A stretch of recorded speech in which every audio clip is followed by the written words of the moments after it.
Hey, you're alive. When I dragged you out of the river, I thought you were never gonna wake up. I checked your pockets for ID, a phone, maybe.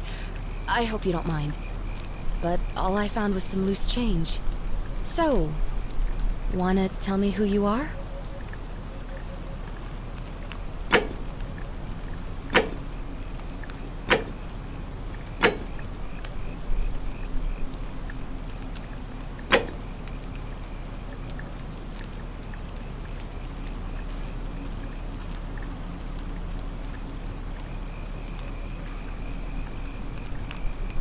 Well, it's nice to meet you. And I'm sorry to pry, but any idea why you were floating down the river? What's the last thing you remember?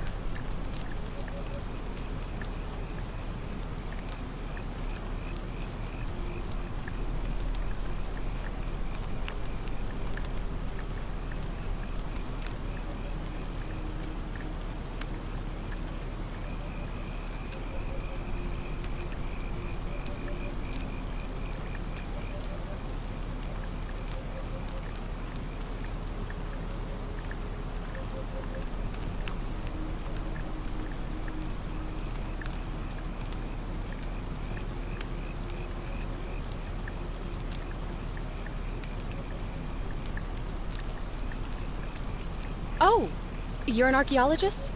Then you'll definitely want to hear this. I don't know if it's exactly what you're looking for, but there are some ruins just behind you. Roman, I think. I need you to go in there and see if you can find a guy named Al for me. He went in there a few hours ago, and he hasn't come out. I've been freaking out, wondering if he's trapped or injured or worse. I would have gone in after him, but he made me promise to stay here, no matter what. There's no way I'm leaving without him, so I'm just kind of stuck here, waiting. What I mean is, I was hoping you wouldn't mind going in there to find him?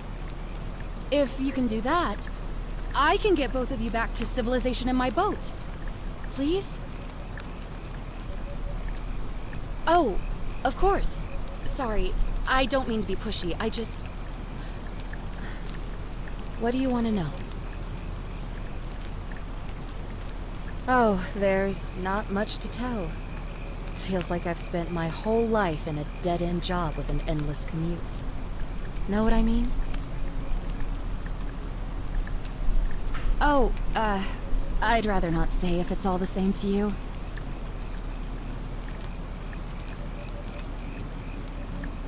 All right, fine. Sorry if I sounded cagey, it's just that I don't always get the best reactions when I introduce myself. My name's Karen.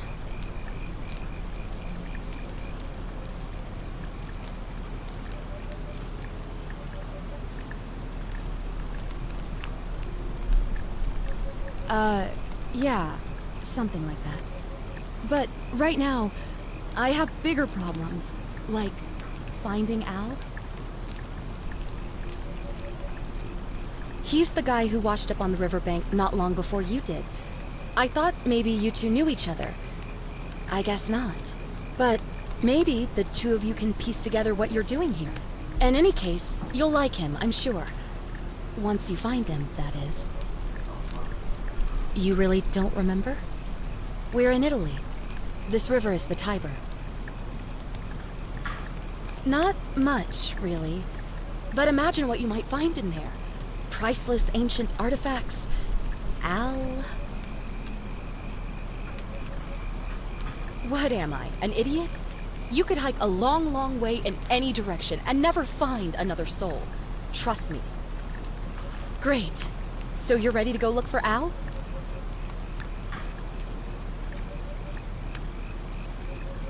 My hero. The entrance is just past those columns behind you. Oh, and he left this here. But I think you'll need it more than I will.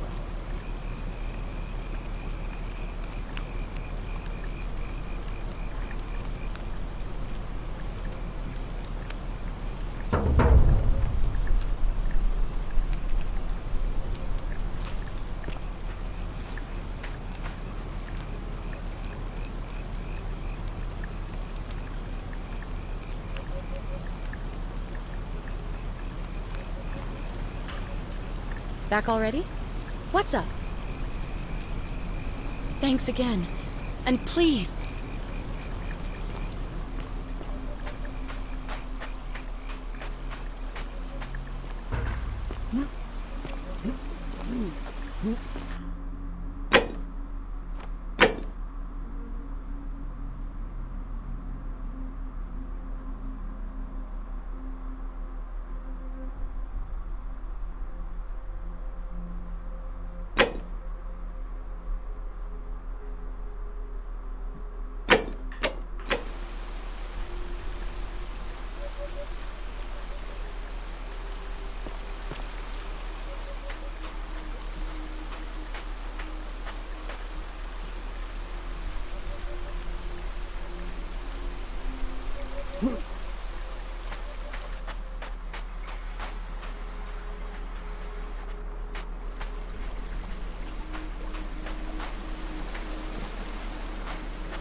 If you're reading this, it means I've discovered the entrance to an ancient Roman city hidden deep underground.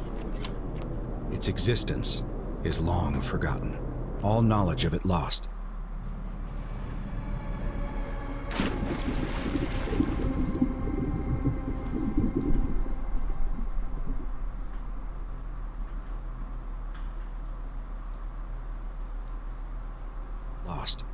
Except in the Latin inscription here.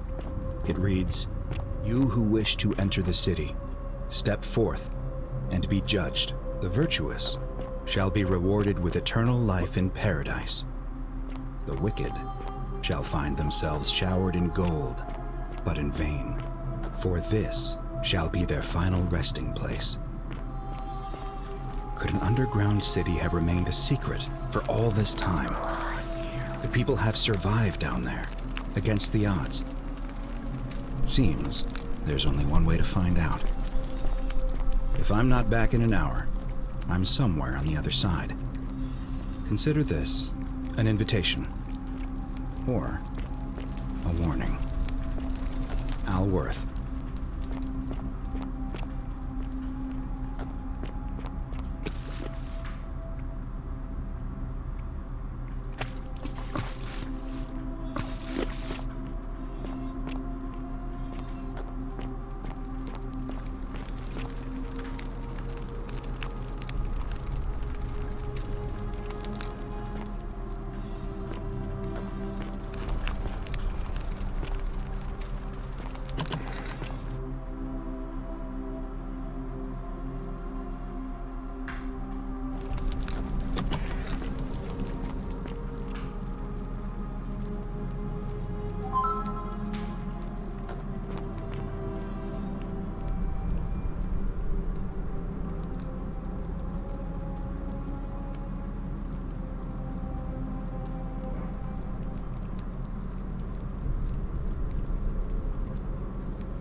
To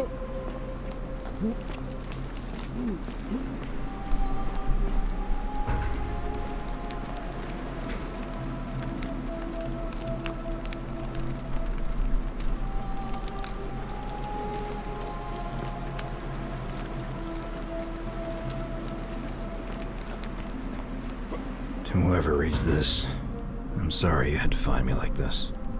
And worse, that you'll suffer the same fate I did. I've spent a lifetime in this place, going around and around in circles, searching for a way out. The inscription was right. There is no way back. And here there are only two options: death, or that godforsaken doorway into the past. I made the mistake of stepping through it. I wanted to set things right. And I tried. I really tried. Whatever I did, it took me right back to the beginning. Don't make the same mistake. Better to end it all now. Find out what awaits you beyond that portal.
Salve, friend. I'm Galerius. Mind telling me who you are and what you were doing in the Shrine of Proserpina?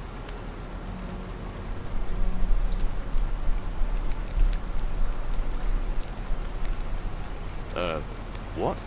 I'm speaking Latin. You are too, although your accent's a little strange. Oh, I see what you did there, changing the subject like that. Nice try. But I'll ask again. Who are you, and what were you doing in the shrine? Oh, is that right? Well, just make sure you don't get lost in any other sacred places you're not supposed to be. Can't have you disrespecting the gods by accident, can we now? But listen, most folks seem a bit confused when they get here, but you seem very lost, and in more ways than one. So, let me make this nice and simple for you. Live by our law here, and we'll all get along just fine. Not laws, law. There's just one, the Golden Rule, and the punishment for breaking it's... well, it's kind of horrific. But our magistrate insists we take all newcomers to see him, so I guess I'll let him fill you in. So then, are you coming? Follow me. When I first arrived, I couldn't believe there were people living down here. But, as you can see, we've got a nice little community now. Only 23 of us at the moment, if you count the 3 who are missing. No idea how, since nobody knows a way out. But it's just big and dark enough to get lost in, if you're not careful. Aren't you going to introduce me to your handsome new friend, Galerius? Keep it in your loincloth, Aurelia. I'm taking him to see the magistrate. That pompous old bore won't be magistrate for much longer. Anyone who helps vote him out today drinks at my bar for free tonight. Politics. I'd stay clear of it and her, if I were you. She's... it's not my place to say. Down on your right is our farm, where I grow all the food you'll ever want. As long as all you want is leek, cabbage, and wheat. Huh. That one usually gets a chuckle. The bloodless shadows wander without flesh or bone. Don't mind Livia. She means well. She's just been in a bad place since... Well, you know, I don't know what happened to her. Up here on your right is the chasm. If you've got a weapon, it belongs way down at the bottom. Up on your left is the Forum, where you can visit the market or get yourself patched up in Lucretia's clinic in the Shrine of Apollo. Most of us have almost nothing, just what we had on us when we arrived, and what we've been able to make and scrounge up since. And this central plateau is where the magistrate and the other patricians live, so don't expect a warm welcome. Hilarious. You're meant to be working the farm, not trudging dirt into the villas. Take it easy, Horatius. I was just taking our new friend here to see the magistrate. Well, he's asked me to escort the newcomer personally.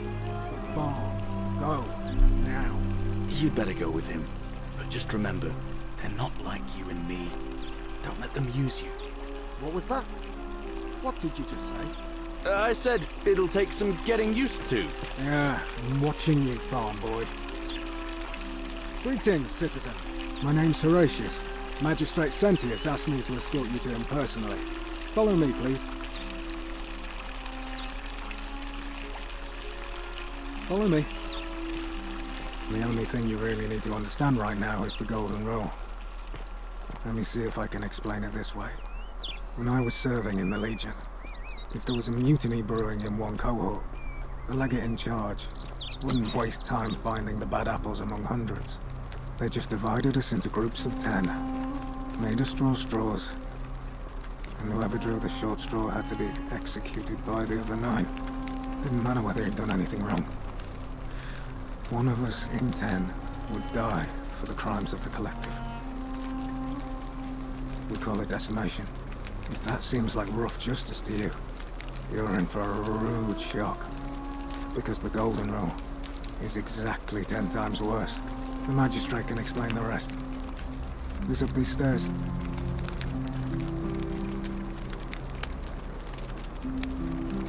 What now? He's one of the better commanders I've ever had, that's for sure. Good stoic. Lives by Seneca's words. Treat your inferior as you would wish your superior to treat you. Can't ask for much more than that. Well, as I always say, it's kind of like a divine version of the practice of decimation in the Legion. By threatening to execute 1 in 10 men, the idea is to ensure order and discipline among everyone. And it works. If you knew you could be executed because your brother-in-arms is planning a mutiny, well, you'd bloody well watch him like hundred-eyed Argus, wouldn't you? Because your only chance of saving yourself is to stop bad things before they happen. Makes us all responsible for keeping each other in check. It's brutal, of course, but effective. The Legion wouldn't be the most formidable force in the world without it.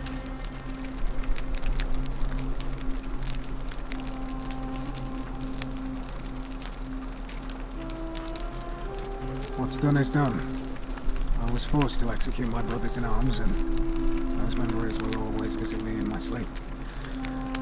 But life is harsh, and I've come to accept my lot.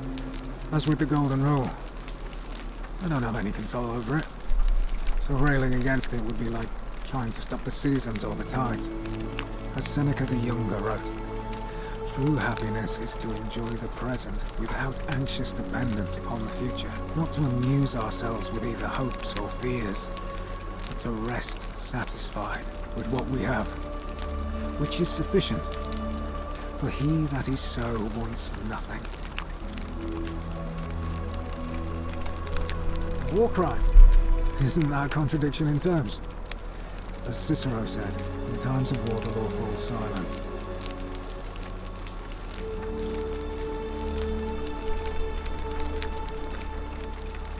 Seems that way. War crimes. Ridiculous. If you like. I'm a legionary of the 1st Italica, but there's not a lot of fighting down here. So the magistrate has assigned me other duties. I act as the magistrate's right-hand man, keeping an eye on his daughters. Daughter, I should say. And the others, and making sure they're all behaving. I also keep a register of new arrivals. I'm from Liguria, up north originally. I was doing alright for myself. 12 years into my service. Had a nice girl lined up for when it was all over. Not anymore. She's probably figured I'm long gone and moved on by now. I try not to think about it. My commander sent me to deliver a message to Rome. While I was there, I thought I'd do something nice for my girl and pick up a little pendant from a silversmith. That's when the crowd started flooding through the streets, shouting fire. People were screaming, trampling each other. Then some Genetricum fugitive tried to take advantage of the chaos and pinch my pendant. I remember chasing him through the crowds, down towards the river. And then, nothing. Blacked out and woke up near here. No idea how I ended up floating so far downriver. But I'm fortunate to be alive, I suppose. Ah, don't be. As Seneca the Younger said, difficulty strengthens the mind, as labor does the body. That said, Sentilla's disappearance has been more difficult than I'd care to admit. I don't see why not. Just make sure I get it back by tomorrow.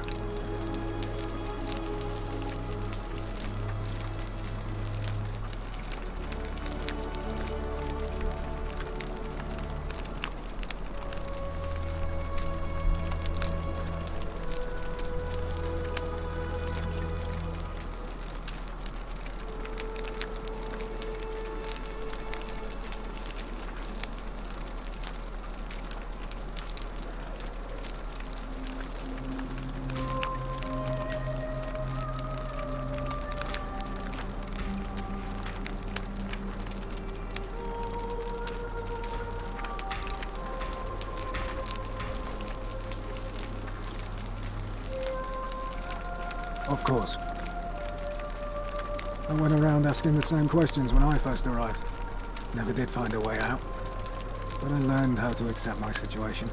To bear trials with a calm mind robs misfortune of its strength and burden. That's from Seneca the Younger, if you're interested. All right? Oh, another one fresh out of the baths, I take it. Ugh, I wish Horatius would stop letting barbarians in here. What do you want?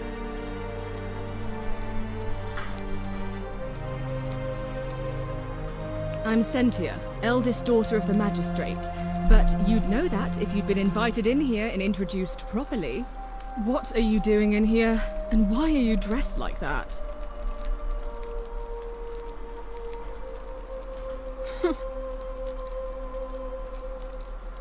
I trust you can see yourself out.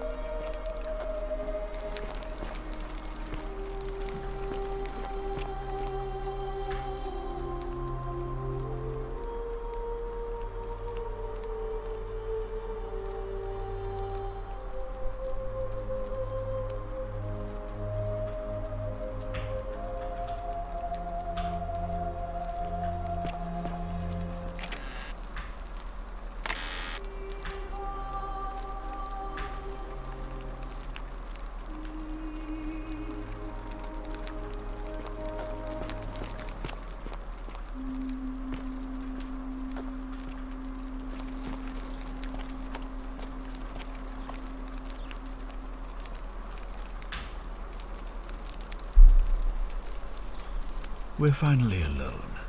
I assume you already know who I am. May I know your name? A curious name to match a curious accent.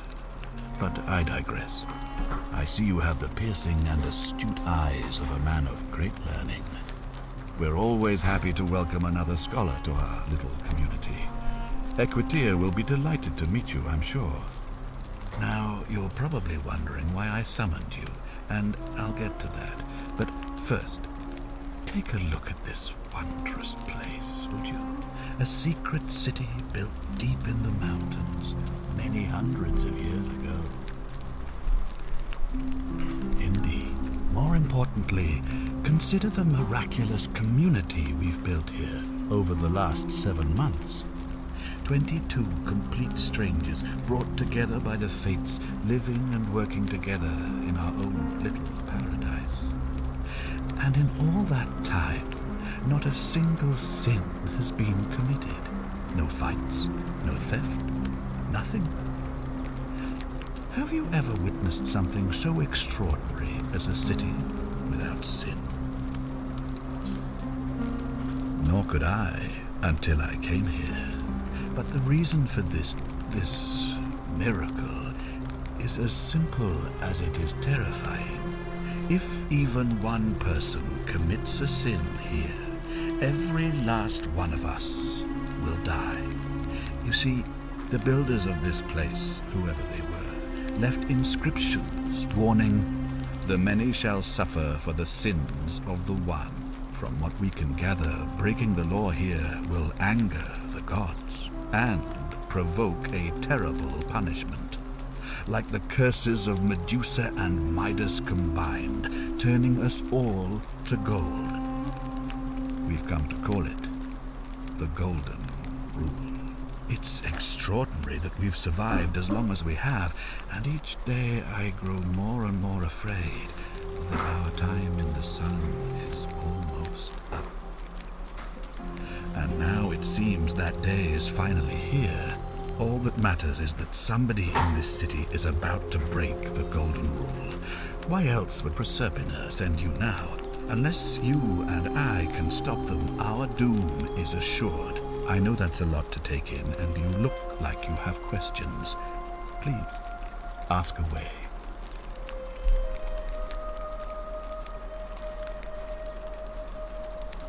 You see, in my search for a way to save my people, I learned of an ancient ritual to Proserpina, the goddess of the cycle of life and renewal. It's said to open a doorway in time, so that if the unthinkable happens, one person can pass through it and travel back to the past. And when I saw you arrive in a flash of light from the goddess's shrine, I knew that person was you. You don't belong in our time, do you? 2,000 years? That is unfathomable. Please tell me, in your time, what did you see? What had become of us, of this city?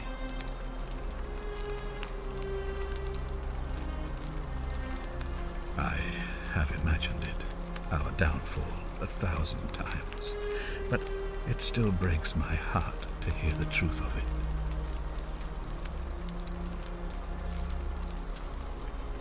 An intelligent question. There was a good deal of debate about that in our first weeks here. Does it refer to crimes or to some other ill-defined wrong? Of course, everyone agrees on the basics. No theft, no assault, and certainly no murder. But beyond that, it was more difficult to reach a consensus. What about lying, insulting someone, blasphemy, trespass, trying to escape, bribery, infidelity, suicide? As magistrate, I had to exercise leadership, and so I made a decision. We must uphold the laws of the Empire to a standard never before seen. And we must honor the peace of the gods, the sacred accord between the gods and the people of Rome. It is only by offering the gods the proper respect that we may prosper, as Rome has for centuries.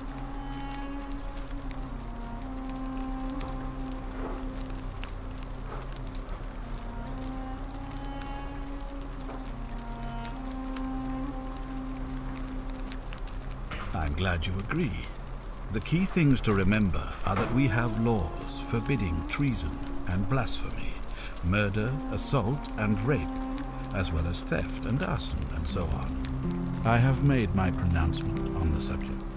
Unfortunately, there are still those here who resist, whispering blasphemous and treasonous lies in the shadows. I would be keeping a close eye on them if I were you.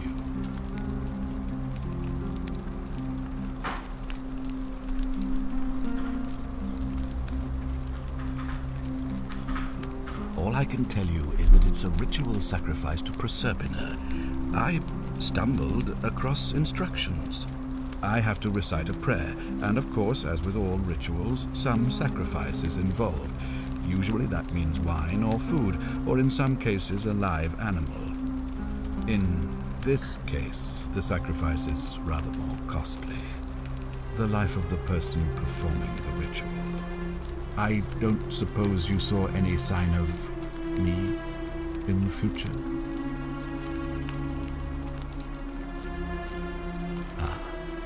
I assume that was me.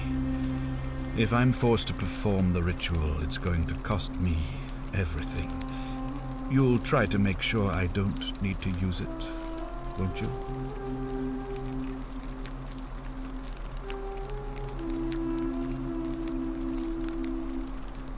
Well, I suppose that's all I can ask for. All I can tell you is that it's a ritual sacrifice to Proserpina. I stumbled across instructions. I have to recite a prayer, and of course, as with all rituals, some sacrifice is involved. Usually that means wine or food, or in some cases a live animal. In this case, the sacrifice is rather more costly. The life of the person performing the ritual. I don't suppose you saw any sign of me in the future?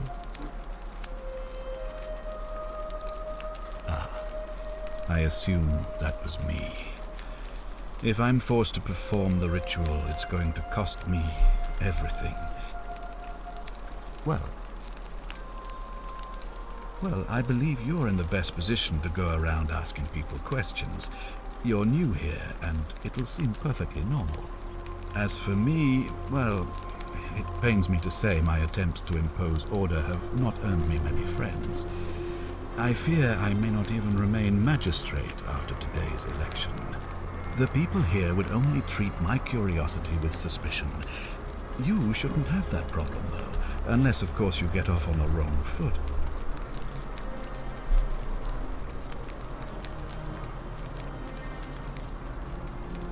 Do you ever stare at a problem for so long that you can't see it for what it is anymore? What's needed here is a fresh pair of eyes. The less I prejudice the independence of your investigation, the better.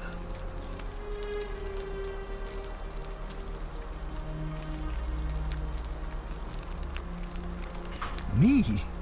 Why would you suspect me? I've just told you.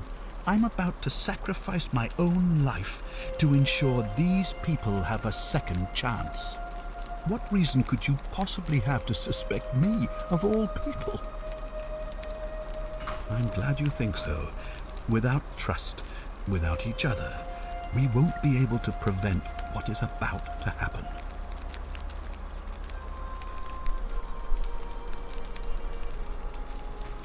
Well, all right.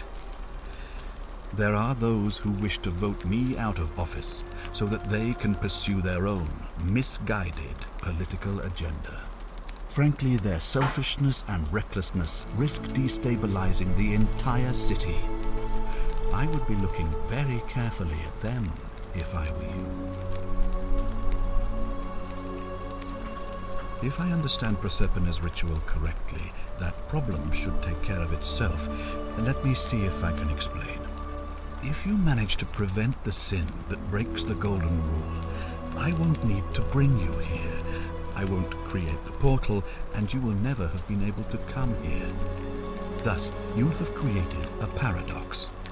If this occurs, you should be flung back to your own time, having changed the past for all of us. Make sense?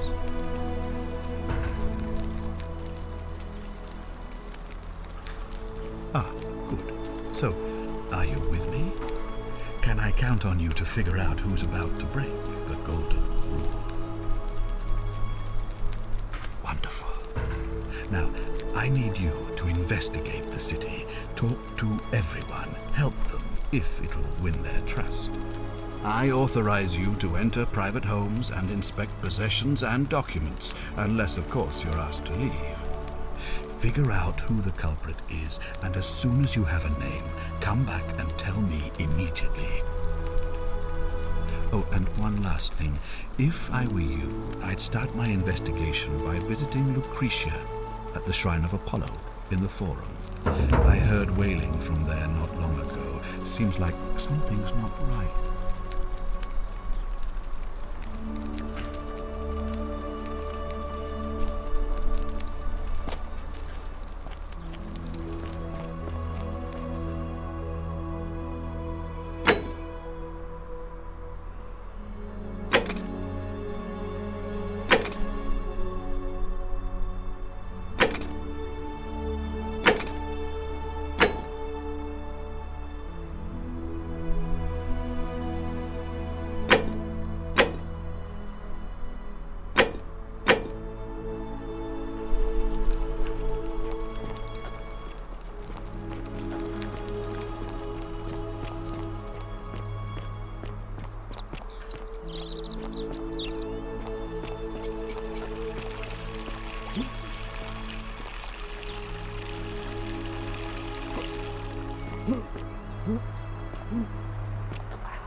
Cerberus lifts his triple head and lets out his threefold braying.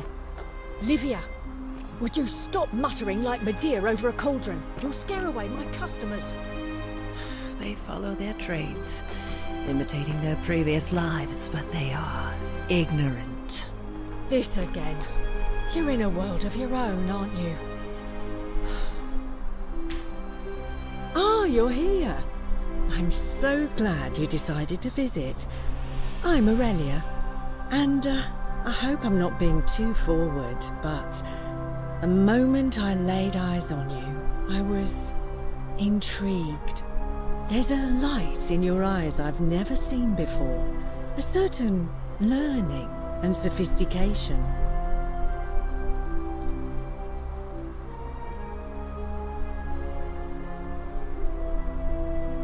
Ugh, coming on a bit strong, don't you think? I take back what I said. Suddenly, I don't find you so intriguing anymore. Let's just forget that ever happened, so we can at least do business. So, what brings you to my tavern? Certainly, for 10 denarii. How embarrassing for you.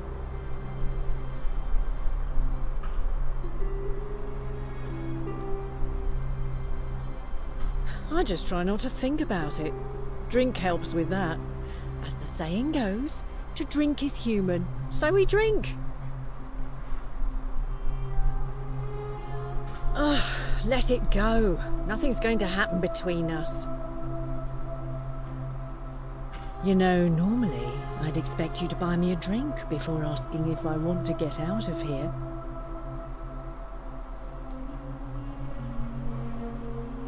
Straight to business, huh? I can work with that. As a matter of fact, I do know a way out. I'm happy to tell you all about it, but this is valuable information we're talking about, and I don't just give it out like some cheap oracle. So, how badly do you want it?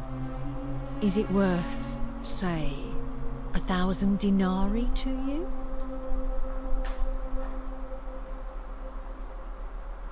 Well, I can't tell you too much, or you'd figure it out for yourself. But I promise you, you'll never have to spend another hour in this city ever again.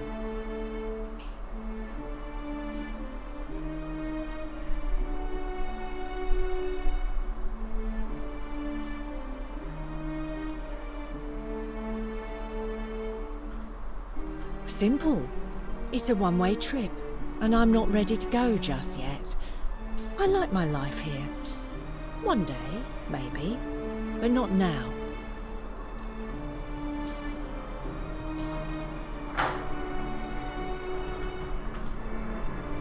If I took your money without giving you what I promised, I'd be breaking the golden rule, wouldn't I?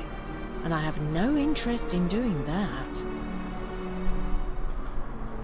I think of it this way. I have something of value, and I'm willing to share it for a price. That's not unethical. That's just good business. Now, do you want it or not? Well, perhaps you could take out a loan. I understand Malleolus has lent money to others, on occasion. All right, see ya. You, Tantalus, cannot catch the drops of water, and the tree you grasp at eludes you.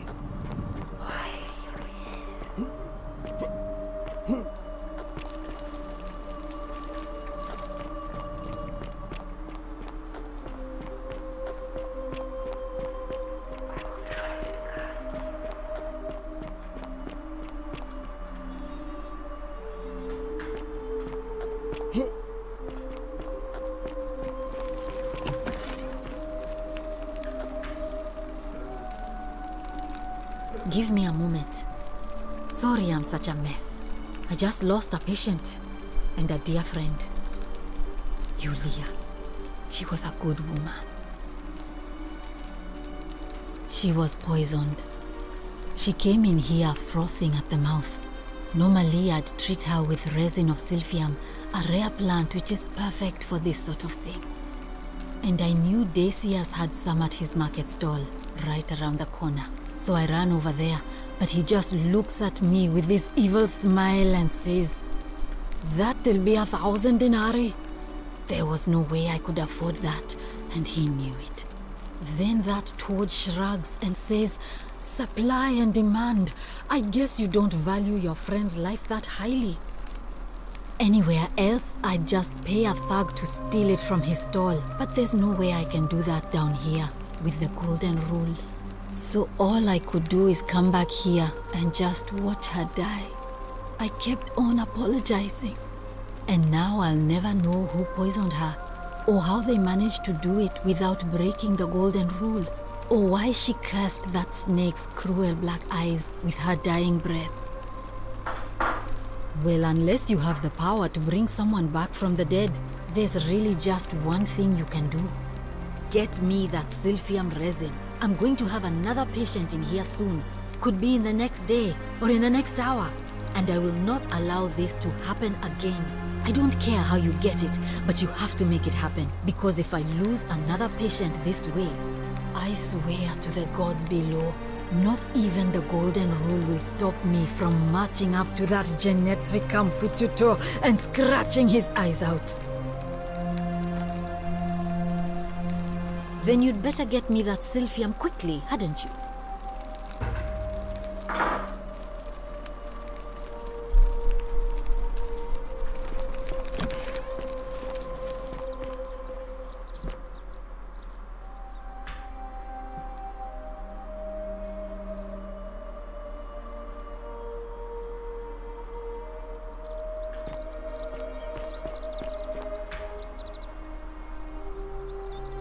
Salve, stranger, and welcome to our idyllic little slice of the Empire.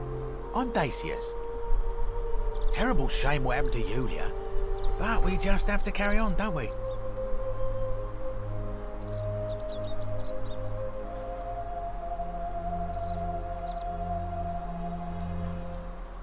It's terrible for inflation is what it is.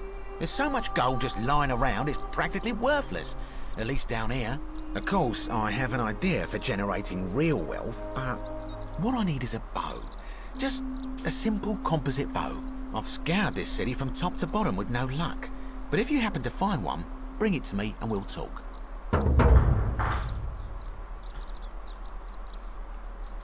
Oh, well, technically yes, but that just means you'll need to be a little discreet.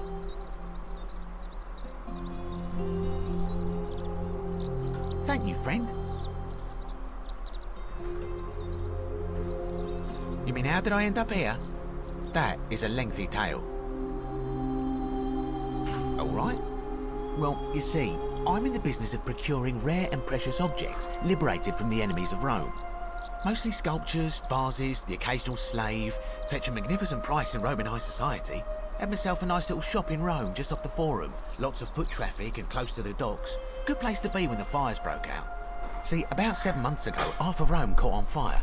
Everyone who couldn't get to an outer gate was running for the river, open to escape by barge. So I gathered my coins and some priceless vases into a cart and had my most loyal slave girl, pretty young thing named Acantha, push it for me. All the way down to the river, I'm elbowing for a stampede of people, turning back now and then to make sure she hasn't legged it with my valuables. But, to my surprise, we make it, and I see this barge loading up, and it's so full it's almost sinking. But the captain's happy to take my coin, so I start boarding, and then he puts his hand on my chest and he says, "No, too heavy. The cart or the girl." So I did what anyone would have done.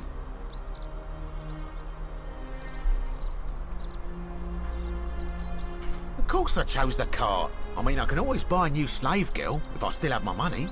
So I put my hand on the cart, and I guess she realised what was happening because those pretty black eyes of hers go all wide. And in one swift motion, she topples the whole bloody thing into the Tiber.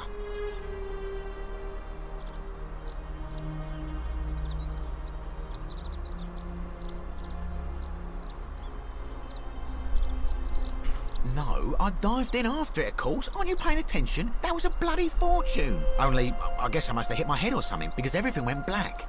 When I came to, I'd washed up on the riverbank, not far from here, with nothing in the world but a single silver coin.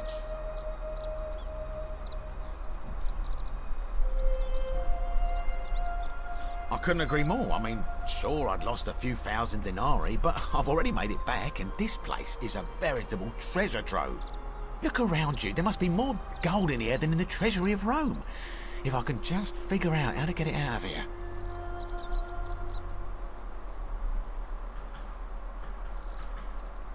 I'm afraid not. If you're desperate, I did hear that Aurelia down at the tavern claims to know of a way out, but I'm not sure I trust her. Some people here are a little shady for my liking.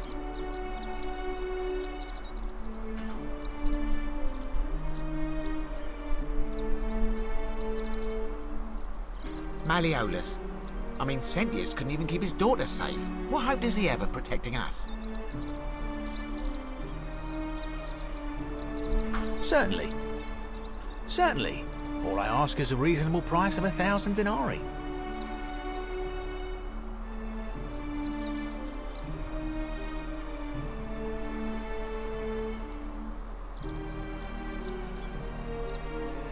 Oh, it's perfectly legal. Simply a question of supply and demand, I'm afraid. Take it or leave it.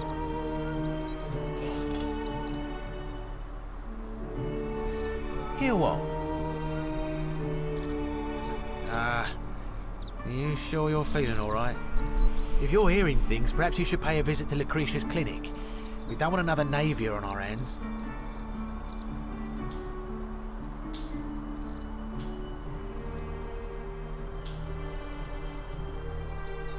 She claimed the statue was whispering to her.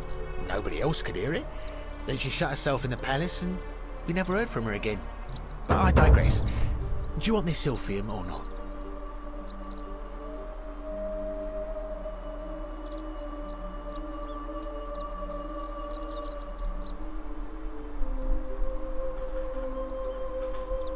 Well, if you did that, you'd break the golden rule, and we'd share the same fate as the last lot who lived here. Is that what you want?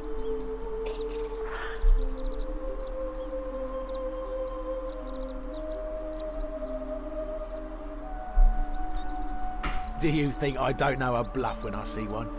Nice try. That's hardly my concern. But if you get a job, work hard and save your coins, you should be able to afford it within, say, 5 years?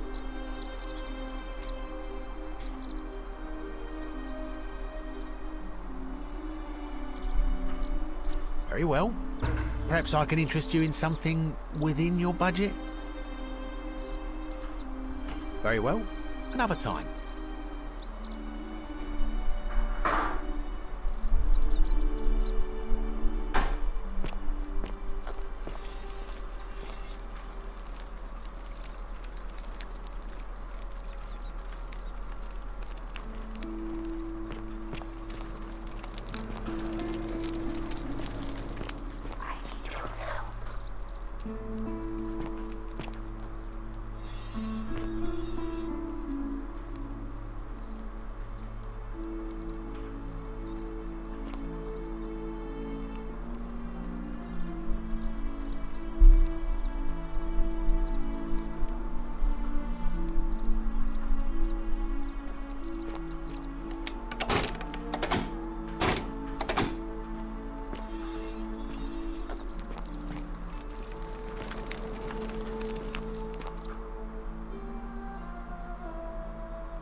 Whatever's in that great temple up there on the bluff, I bet it's worth a fortune.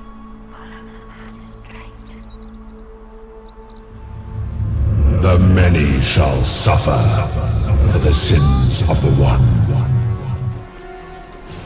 Turning us to gold.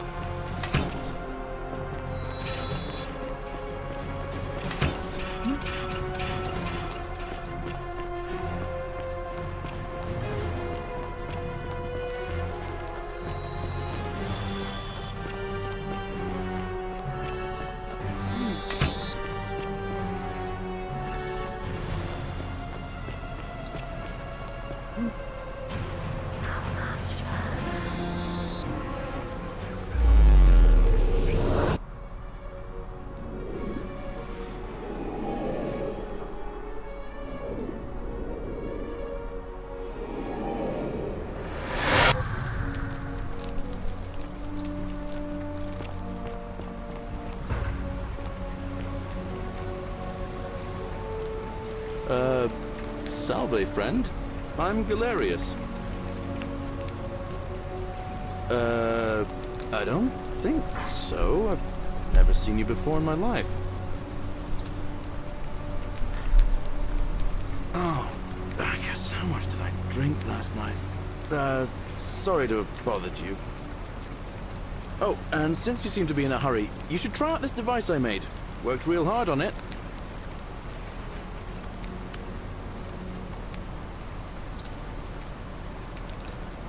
Just attach the pulley to the rope over the lake and hang on to the handles. If it works, it'll be faster than walking. And if it doesn't work, worst thing that can happen is you'll take a swim in the lake. I haven't quite summoned the courage to test it myself.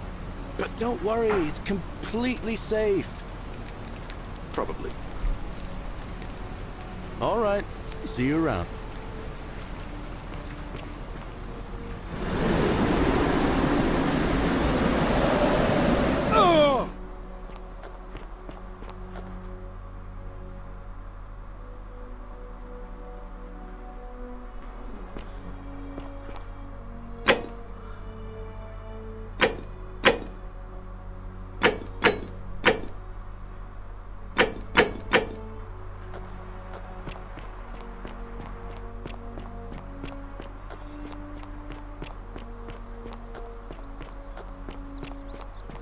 Salve. Salve, stranger, and welcome to our idyllic little slice of the Empire. I'm Dacius. Very well, another time.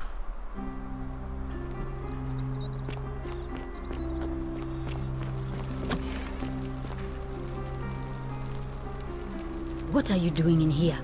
Can't you see this woman is dying? She's been poisoned.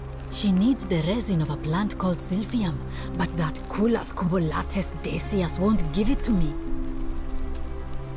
What? Quick, give it here. Yulia, you need to swallow this. Here, let me help you.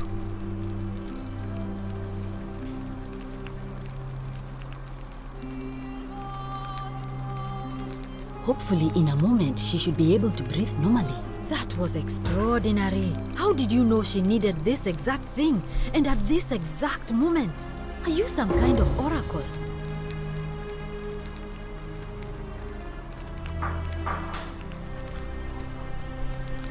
A what? I'm sorry, I must have misheard you. I think it's your accent, because it sounded like you said, time traveler.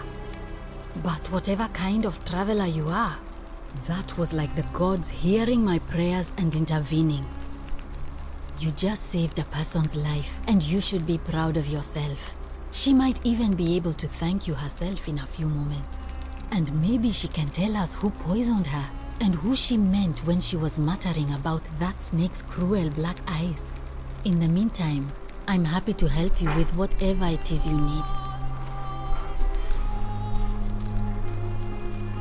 I'm Lucretia, and I'm going to be straight with you. I'm not a physician. This is Nevia's clinic. I've just been filling in ever since she disappeared. I'm tired and out of my depth and miserable all the time. But I'd rather take this on myself than let one of you lot mess it up. My husband and I moved to Rome from Caesarea. He embraced the Roman way more than I would have liked and turned into an awful philanderer. I would have divorced him and demanded the return of my dowry, but I knew he would sooner have me killed than give me my right. So I waited for the right time to take what was mine and disappear. And then the fires came. As he prepared to evacuate our villa, I gathered our most precious belongings, coins and gemstones, and the moment his back was turned, I ran. I could barely see for the smoke, and the streets were full of people trampling each other. I ran for the river, like everyone else, and leapt in. The next thing I remember, I was waking up on a riverbank, not far from here.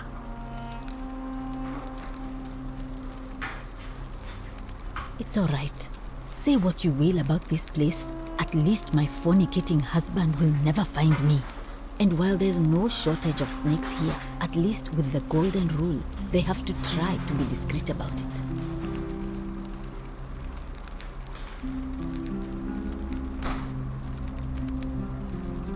Oh, this shrine was in use as a clinic long before any of us arrived here. Kind of strange to set up a clinic in the temple of the god of disease. But the god who inflicts a curse is also the only god who can undo it. So I suppose praying to Apollo for healing kind of makes sense. Well, she used to run the clinic. She was a midwife, not a physician, but she was the closest thing we had down here. And she was good too, until she suddenly lost all interest in us. One day she told me she'd made some profound discovery about the golden statues. This changes everything, she kept saying. But I had no idea what she was talking about.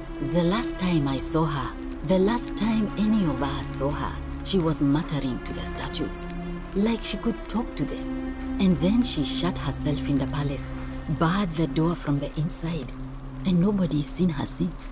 She's been gone so long now, we figure she's either dead or up to something so strange that she doesn't want anyone else to know about it. But I really wish I could reach her, because that's the only hope I have of solving a troubling problem, a real thorn in the paw situation. One of my patients is suffering from terrible rheumatism. His joints are inflamed and he's in constant pain. I really shouldn't say. He wouldn't like it. And he's a little bit scary. He's become so irritable that the smallest things set him off. And I worry he'll end up losing his temper and lashing out. And you know what that means. I just know Nevia would know how to treat him, assuming she's still alive. But nobody seems to know how to get into the palace.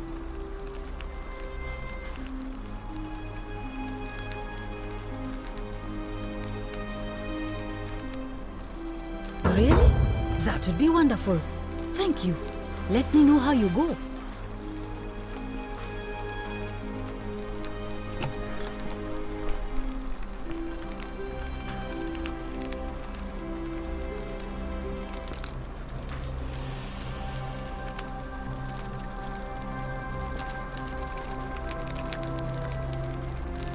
Salve.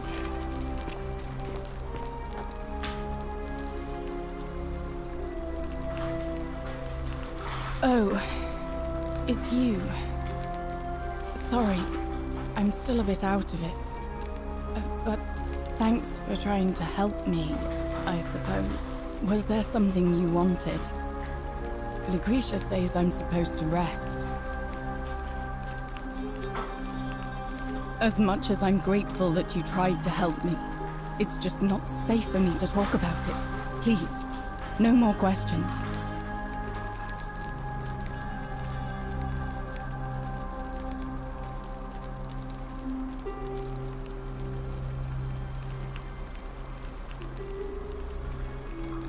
Thank you.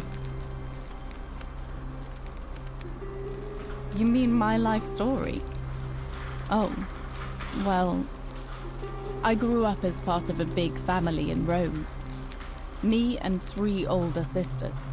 Our father found good husbands for my sisters, but I wasn't cut out for that kind of life. So he found me a job as a scribe for a prominent merchant. It was a good life for a while, until 7 months ago when the fires came. My colleagues and I worked desperately to try to protect our warehouse.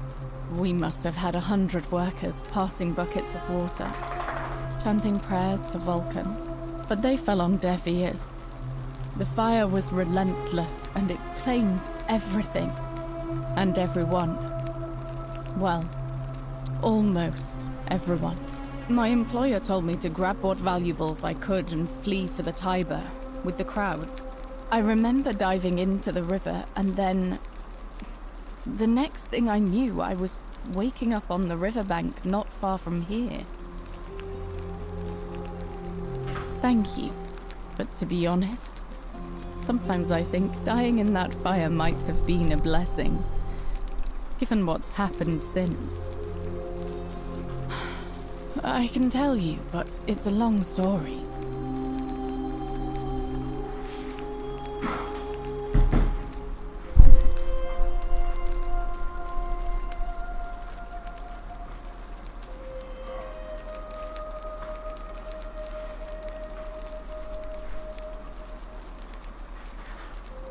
All right.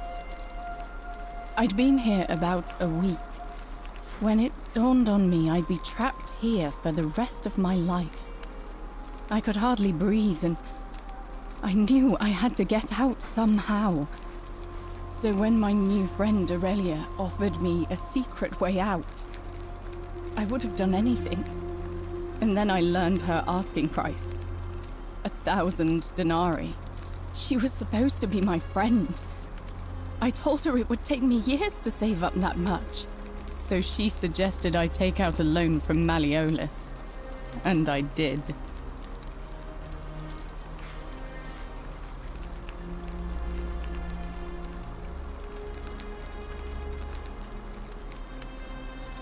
I had to sign an agreement saying I'd work off the debt over 30 years. But I figured I'd be out of here so soon it wouldn't matter. I paid Aurelia, and she gave me her so-called way out. Do you want to know what it was? Hemlock. It's a deadly poison made from a plant. Drink this, she said, and you'll be out of here in no time. Of course, I demanded my money back, but she refused. She pointed to a sign on her tavern saying, "Let the buyer beware." Then she just looked at me with those cruel black eyes and she laughed. She immediately told Malleolus I'd tried to escape without paying him back. Only, he didn't seem upset or surprised at all. In fact, he just thanked her. And that's when I realized the two of them had planned the whole thing from the beginning.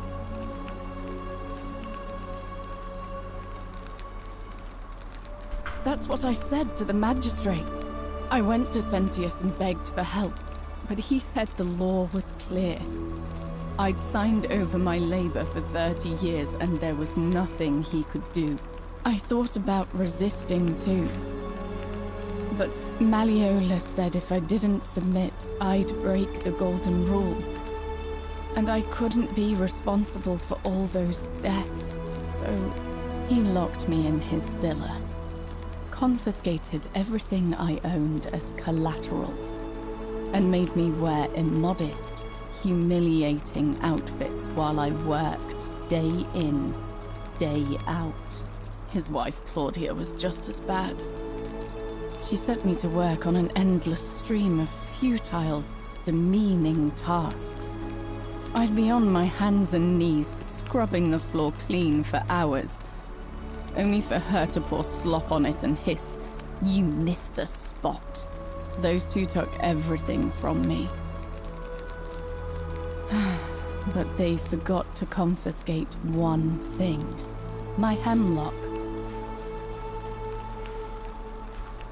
I just wanted it to be over. But it seems I messed that up too. Should have drunk all of it. I brought it on myself. I trusted one of the most callous human beings I've ever met, and tried to swindle the other. I don't know how I could have been so stupid. When I've recovered, I expect their thug Domitius will come for me. He'll escort me back to their villa, and I'll be right back where I started. Only this time, I won't be able to lull myself to sleep at night with the thought of a permanent solution. Honestly, it would have been better if the poison had been allowed to run its course. I doubt it.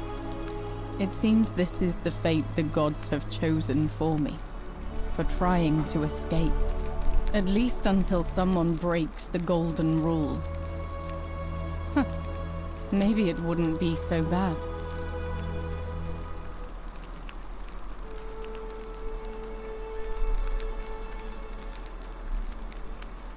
A lot. But it doesn't matter. I made a suicide pact with Ulpius last night. He's in exactly the same position as I am.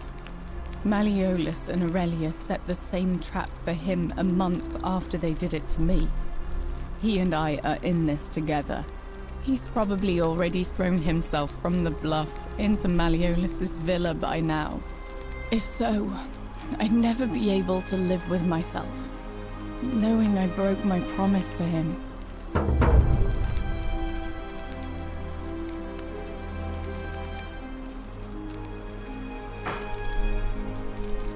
I doubt you could make it up to the bluff in time. I don't know who you are, or why you seem so determined to help me, but... thank you.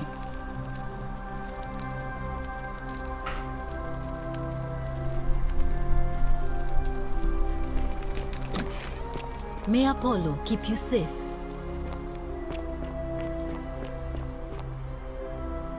Ove.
Salve, friend. I'm Octavia. Welcome to life under the Golden Rule. It's a ghastly thing, is it not? How are you faring so far?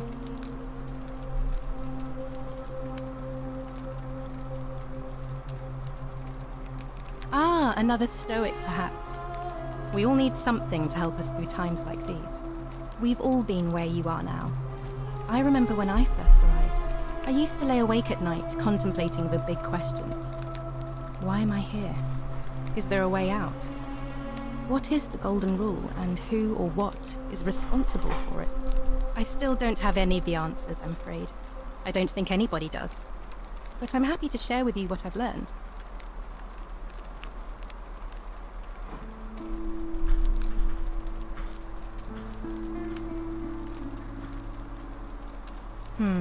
The many shall suffer for the sins of the one.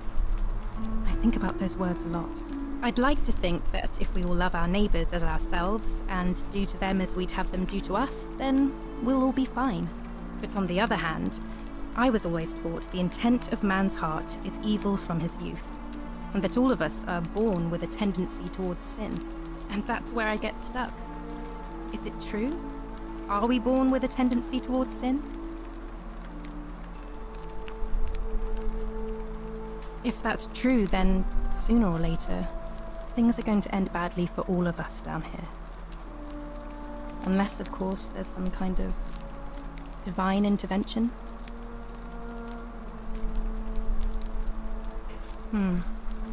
I wish I shared your faith. Please keep that to yourself. I know you're not from around here, but things are very difficult for us right now. There was a terrible fire in Rome last year, and our emperor decided to make us his scapegoats. There were executions. It was horrible. Oh, thank you. You have no idea how much I appreciate that.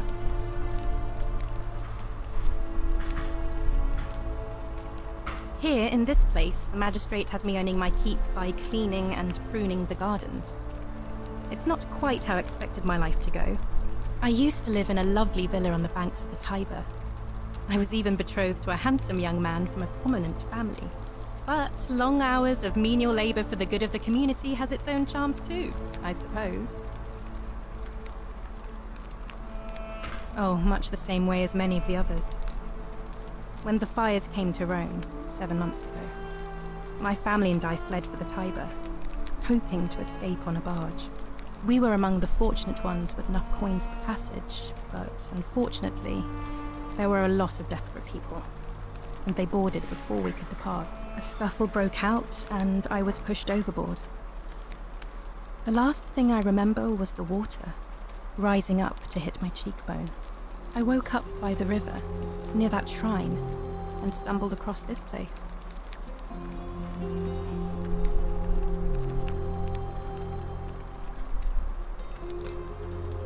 If you like. I'm afraid not. Although I did once hear someone gossiping down at Aurelia's tavern about a possible way out.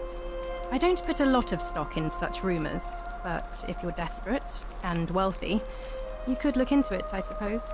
If that doesn't work, then I suppose we're all stuck here until the gods decide our fate. Oh, I see. Well, that doesn't surprise me. I'm sorry I even suggested it. I won't make that mistake again. All right, well, it was lovely to meet you. I look forward to getting to know you better over the coming months. And if you ever... I can't believe this is how it ends. Oh no. No.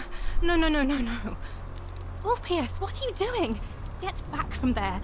If you lose your balance, you'll fall. That's the idea. What? Why? Why would you want that? Why do you think I'm stuck for the rest of my life working for a man who treats me like an animal? I know things are hard for you right now. They're hard for all of us. We're all in this together, Ulpius.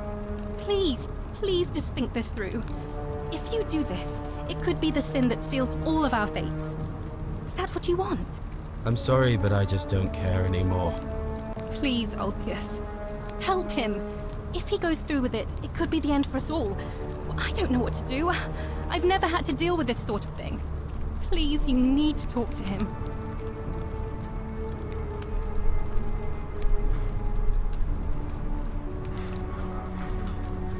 Thank you.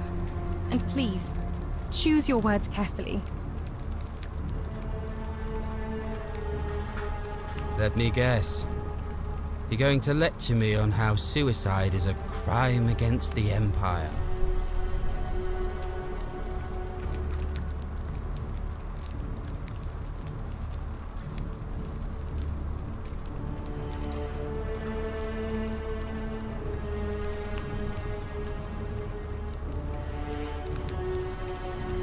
You're not going to trick me. I'm no coward. I intend to go through with it. Like what? I'm stuck slaving away for that culus cumulatis for the rest of my life. What do I have to live for? You're just saying that to buy time. You must think I'm an idiot. I'm out. Wherever you are, Scintilla, my love. I'm sorry. Ulpius, no!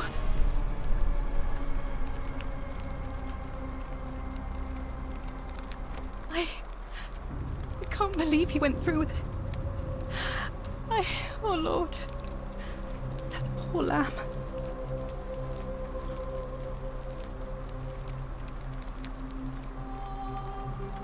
Well, I suppose it means suicide isn't a sin under the Golden Rule.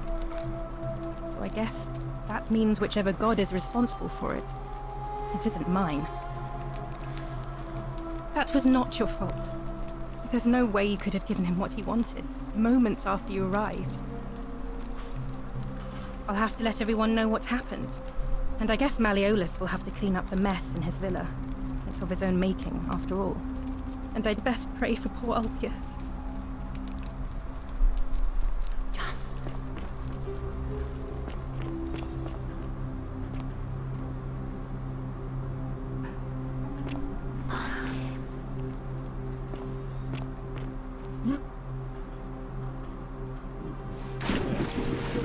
Thank you. Thank you. I am delighted and deeply honored to have been elected your magistrate. Magistrate, yes. Yes. Thank you. Thank you. I am delighted and deeply honored to be elected your magistrate. And now... and now, I make this solemn promise to you, good citizens. And now, I make this solemn... Did you just leap into my villa from the balcony 100 feet above? That was either extremely reckless or impressively clever. Well, why have you risked life and limb to see me?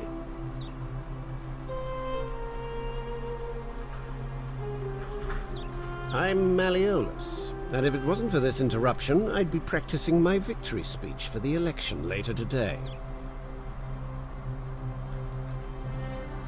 I'm glad you asked. I'll finally restore freedom to this city, just as I've been promising. These good people have suffered long enough under Sentius's tyranny. By declaring there's no such thing as the Golden Rule, it's a children's fable exploited by Sentius to frighten us into submission. Wait, don't tell me you've fallen victim to that monstrous lie?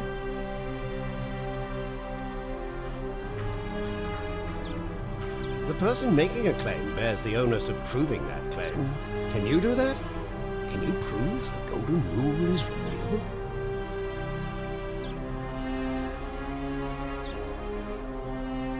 As you wish. I'm afraid not. We're stuck down here together, for better or worse. We're all going to have to make the best of it. I'm Malleolus.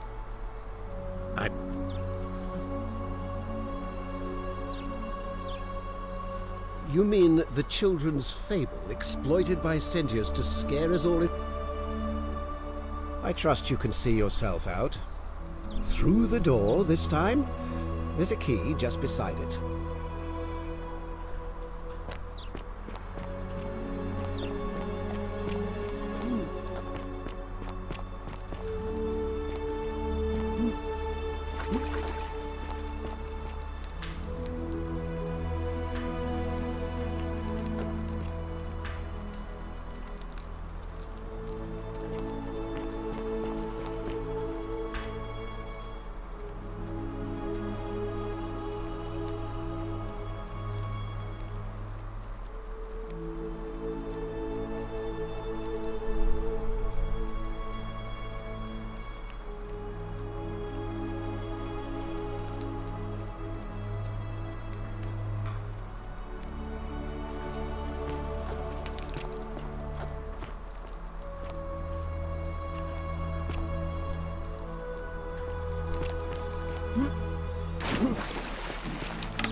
Thank you.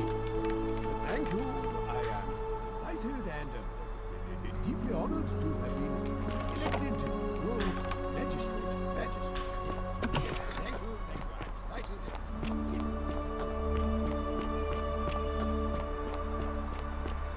are they?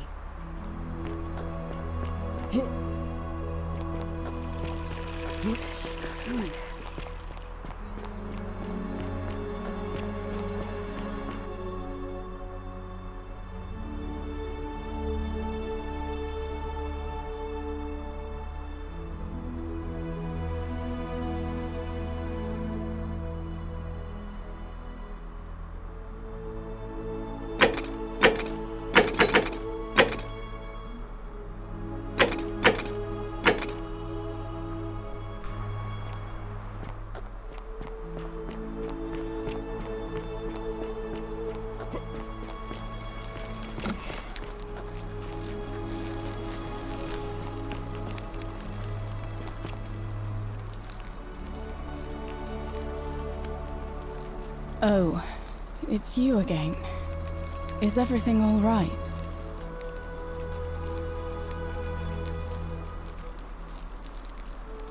Our priestess, Equitia, once told me it's the god's way of creating a city without sin. But if that's the case, then whichever god is responsible for it didn't think it through.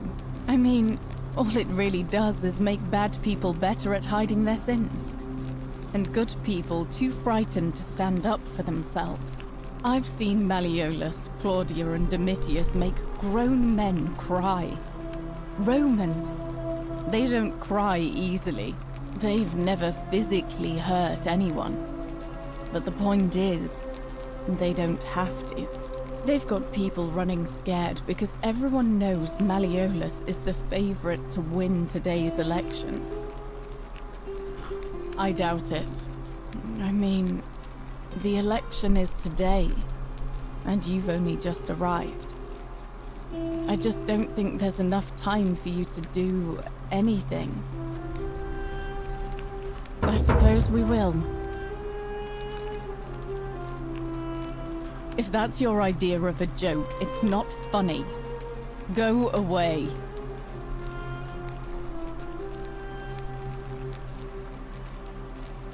I know what kind of person you are. Leave me alone.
Through the door this time?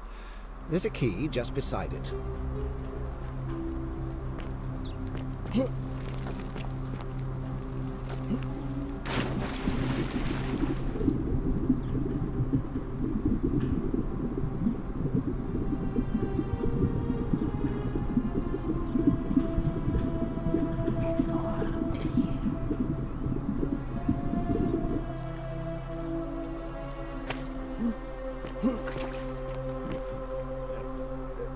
Thank you. Thank you. I am delighted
Thank you.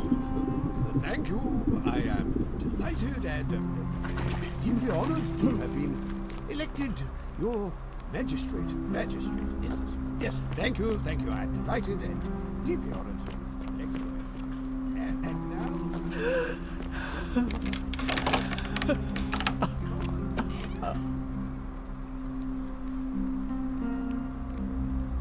I'm not supposed to be in here.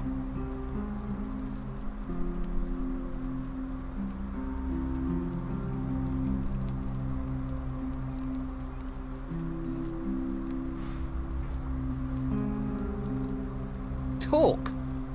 What business could you possibly have with me?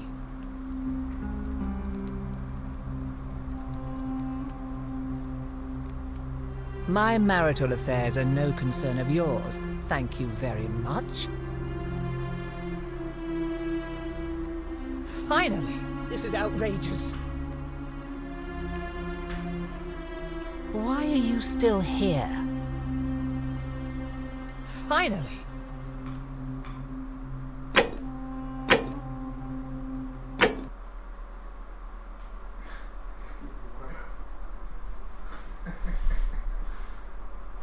Through the door this time? There's a key just beside it.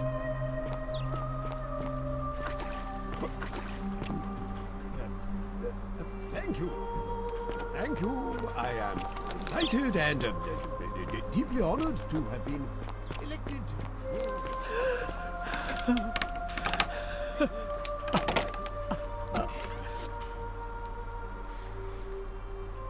I'm not supposed to be in here. Domitis, come quickly. We're being robbed. This is outrageous.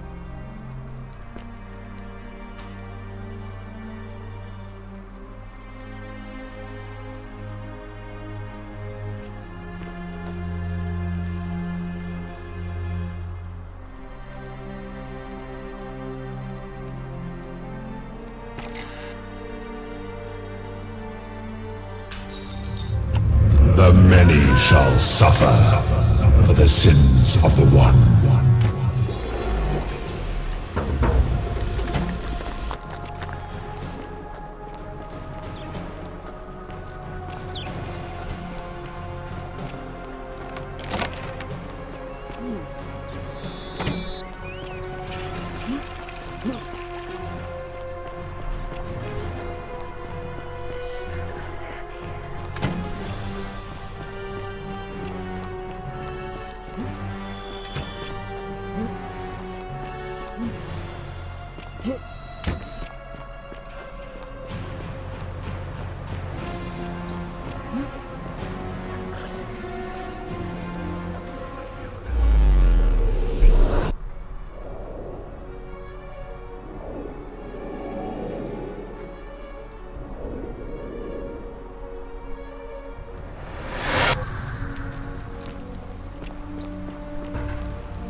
Salve, friend. I'm Galerius. Mind telling me who you are and what you were doing in the Shrine of Proserpina? Oh, sounds serious. I'm listening.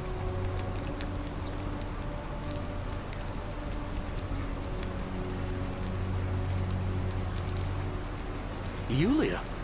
Oh no. All right, I can do that. I'll go. But once I'm done, I'll need you to tell me how you know all of this.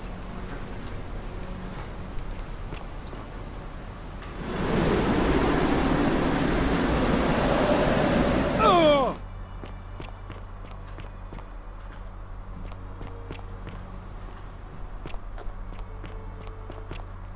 Don't you just love springtime?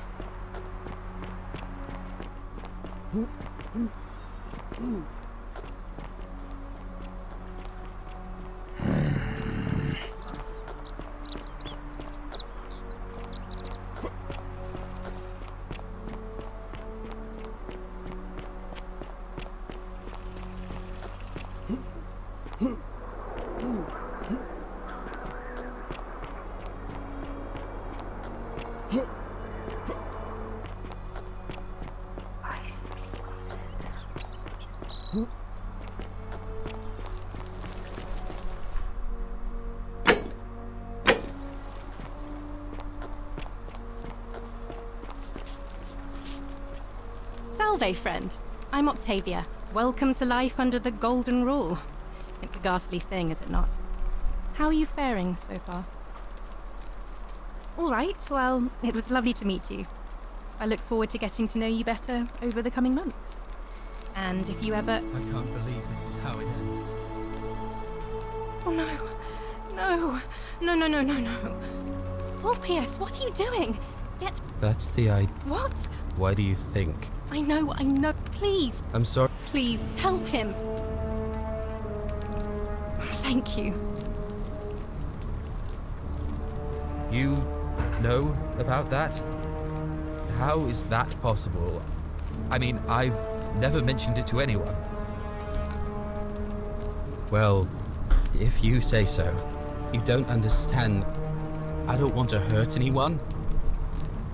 I just want it all to be over. It's too late for that. Yulia and I made a pact, and she's already swallowed hemlock this morning. If I backed out now, I'd be betraying her. I can't do that. Oh, really? That changes things a little. But we're still in debt bondage to that monster. Unless you happen to have 2,000 denarii to pay off both of our debts.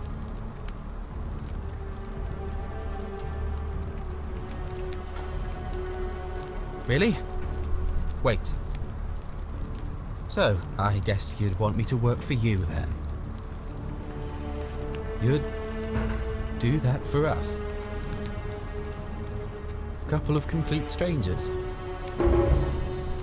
It seems today we are both blessed. This did not turn out how I thought. Thank you, friend. I never thought people like you existed. Thank you. I'll go and pay off our debts immediately. I just wish there was some way I could repay you. But I have nothing but the tunic on my back. I'll go and take care of things with Malleolus and tell Yulia the good news. Thanks again, friend. I'll never forget what you did for us.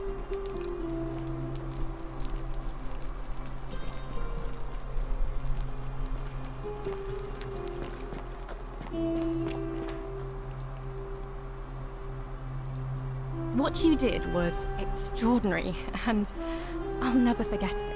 I'm thankful that you're here. Can I help you with something? Ah, that's a shame. Another time then.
I hope you're coping.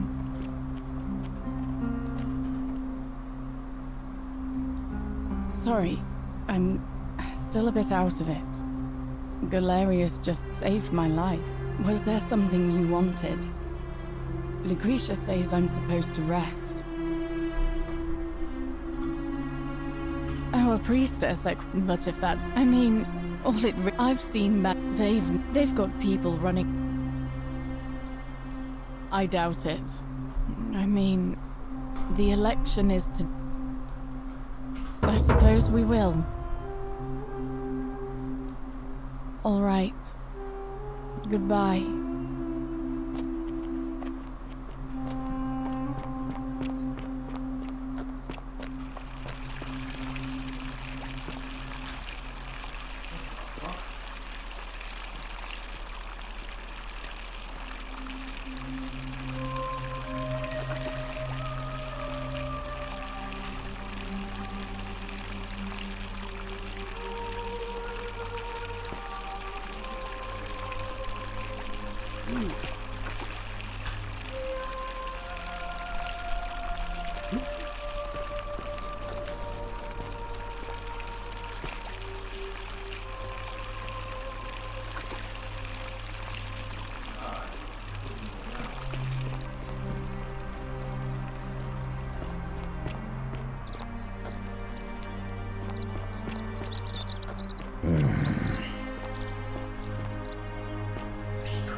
Ah, a new face.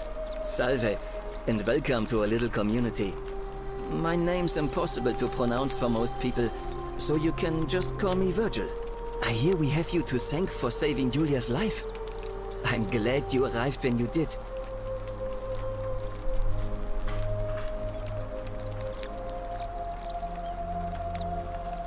Look, I haven't done anything wrong, if that's what you're thinking. Somebody just has a problem with my preference for male company. Hey, nothing gets by you, huh? Sorry, that was mean. Yes, I like men. And when you grow up in the north, as I did, in the city of Noviomagus, you expect a bit of hostility. The Batavi are not known for their tolerance. I saw enough friends killed or driven away to know the cost of not keeping your personal affairs to yourself. So I hid who I was for... what was it? Nearly 10 years? Watching what I said and where I looked. But that kind of fear eats away at you slowly, until living isn't any better than the thing you were afraid of. Needless to say, since I'm now living underground, halfway across the known world, with an assumed name, my openness didn't go down well among the enlightened folk of the Batavi. Nice of you to say, but not necessary. In any case, the Romans are far more accepting, and among them, I get to be who I am. Or at least, I thought that was the case. It seems I was wrong. It's not just graffiti. I have quite a collection of handwritten notes too. The strange thing is, I keep my personal affairs to myself. I've never really been interested in any of the men here. Not my type. So I'm not sure what I could have done to upset this person. If I had to guess, I'd say it's probably one of those cultists. Strange bunch. They insist there's only one god, and that he considers my nature a sin. Can you believe that? If there are any of them here, they won't admit it. Not since they supposedly burnt down half of Rome last year and went into hiding. All I know is, if these threats keep escalating, eventually my secret admirer is going to cross a line and break the golden rule. What? Really? I didn't expect that. But thanks. It's always a pleasure to meet someone so selfless. I'm glad you arrived when you did. I'd start by figuring out who the cultists are. Or maybe ask around among the merchants here. Someone who lives or works in the forum must have seen something. But if you find them, please don't hurt or humiliate them. I suspect they're just confused. Come back and let me know what you find. Any news about my secret admirer? Oh, that's all right. I'm sure it'll take time. Was there something else you wanted to talk about? Well, Malleolus is talking about loosening some of the restrictions in this place. And while it's all a bit vague, at least he has a vision. My vote isn't for sale, if that's what you're asking. Some people say it's divine, the work of a god, but I'm not so sure. It just seems so flawed to me. Like it's distinctly human. I mean, once you've been here long enough, you'll notice people doing things that just seem so wrong to you. But this so-called god doesn't seem to care. Which means one of two things. Either you don't know the difference between right and wrong, or this unknown god doesn't. And I'm pretty sure I know the difference. Do you?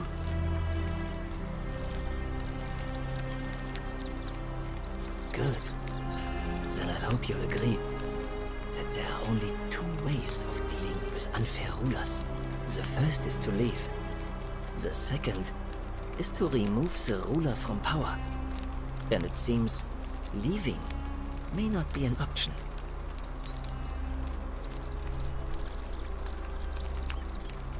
Good question. It's best if I say no more, but I hope you'll give it some thought. Well, I'm an architect. Or at least I was back in Rome. That's probably too grandiose a term to describe what I do here. Help out with repairs and try to stop old buildings from collapsing on people. That kind of thing. But you probably don't want to hear about the ingenious architecture or mysterious history of this place.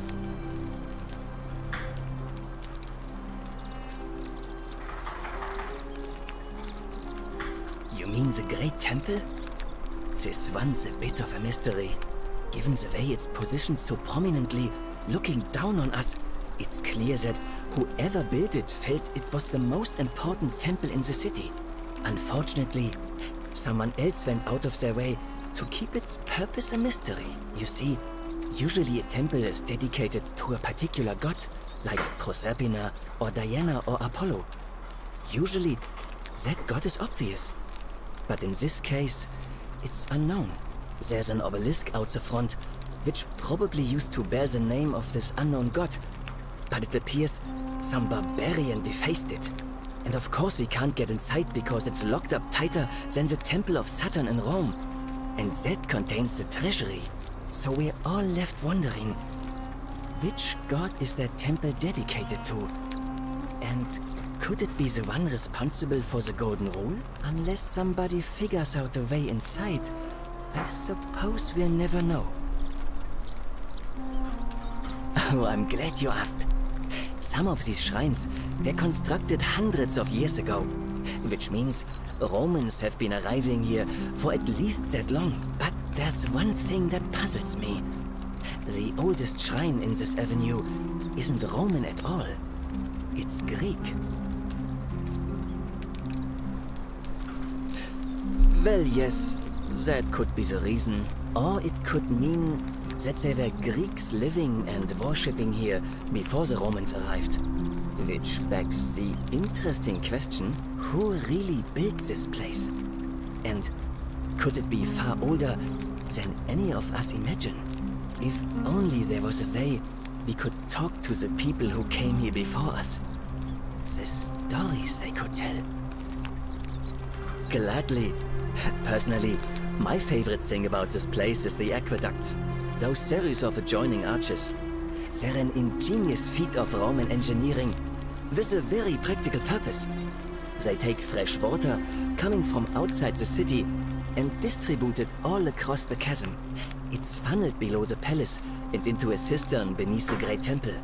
Some of it flows down into another cistern beneath the villas, and the rest is funneled to the shrine of Proserpina, where it fills the lake, and allows us to fish and farm. Hey, not so loud. Just talking about that could anger the gods for all we know.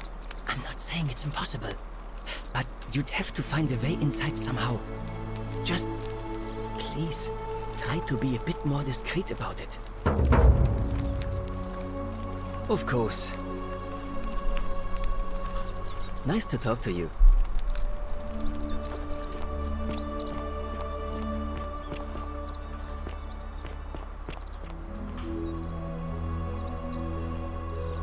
Hey, Virgil, how much would you want to make me a bow? For the last time, Dacius, I'm not making you a bow. But why? You know why. But how am I going to defend myself against someone else with a weapon? There are no other weapons in the city. We all went along with the magistrate's weapons ban, so it wouldn't be an issue. Are they?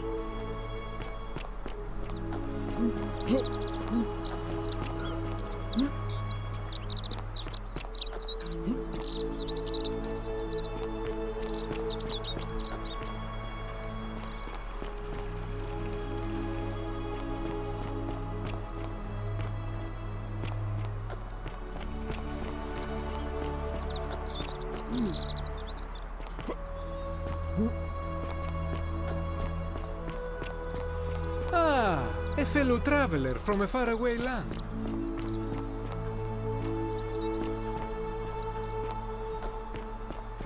How'd you do? Salve, stranger, and welcome to our idyllic little slice of the Emp. I don't, I'm afraid, but I did overhear Fabia telling Georgius she saw something. She was headed to the baths not long ago. Very well, another time.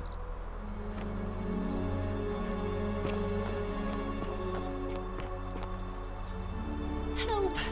You have to do something! A man arrived in the baths. Real nasty sort, with his face all covered up. And he's got a weapon.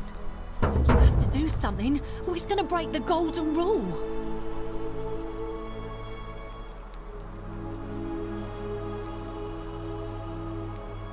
Are you serious? This is an emergency. Are you going to help or not? Thank you. He's still in there, somewhere. I have to hide. Find me in this empty shrine when it's over.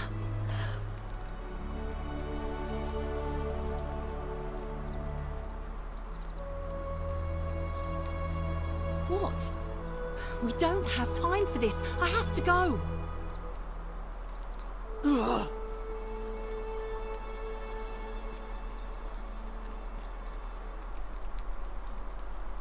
The shrine is collapsing!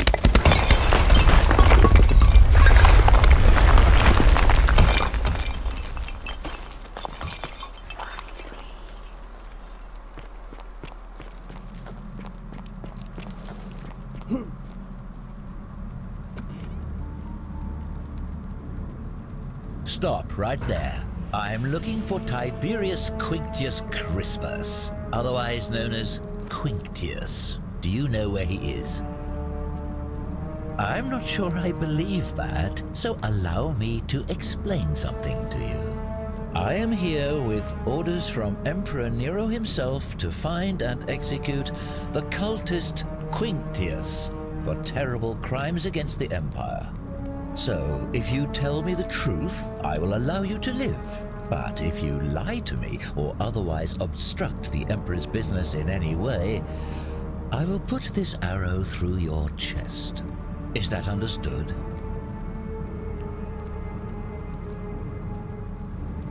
You are not off to a good start. When I ask you a question, I expect an answer. Is that understood?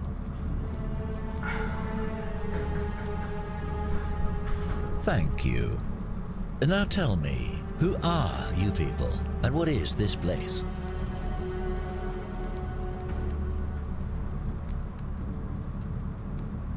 A small community. Ha! I was told Quinctius was a cultist, but I never thought he'd be foolish enough to lead me right to the heart of his mystery cult. Oh, don't play coy with me. I don't care if you're worshipping Bacchus, Magna Mater, or Christ. You lot are all the same to me. Always sneaking off to your secret sanctuaries, indoctrinating each other with your little mantras. The Emperor may have tolerated your activities up until now, but after what Quinctius did, those days are numbered. You say that, but if you're not a cult, then why go to such great lengths to keep this place a secret?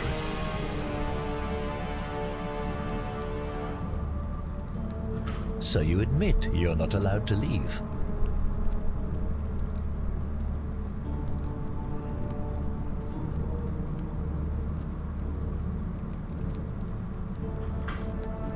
Threatening me is not going to help you, but in any case, that sounds an awful lot like a cult to me. And I saw the inscription saying, "The many shall suffer for the sins of the one." I take it this is some kind of mantra you all believe?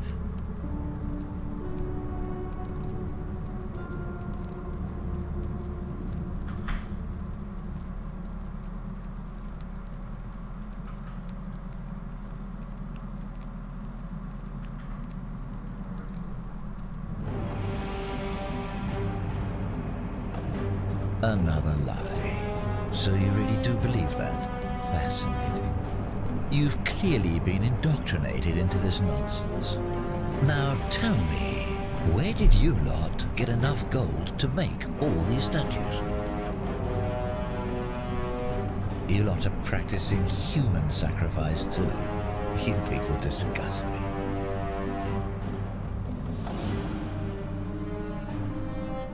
Yes, because I'm the real villain here. It's all clear to me now. The secret sanctuary, the indoctrination, the mantra, the human sacrifice. You're cultists, there's no doubt in my mind. What baffles me is how a person can believe in something with such zeal. They just can't see what they've become. However, you still have a chance to redeem yourself by telling me where Quinctius is. Do not waste it.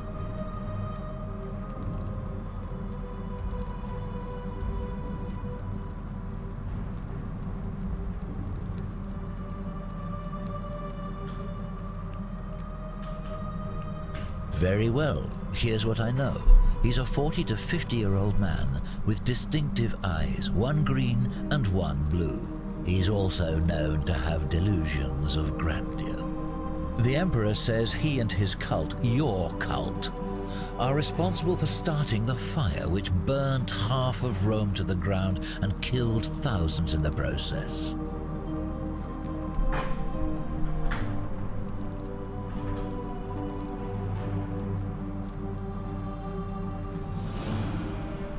Who are you to challenge what the Emperor says? Were you there? Do you have spies and scouts all over Rome like he does? No, you do not. This is your last chance. Are you going to tell me where he is or not? Ah, suddenly it's all coming back to you, is it? Thank you. For your service to the Empire, I'll let you live for now, but you'd best make sure our paths don't cross again.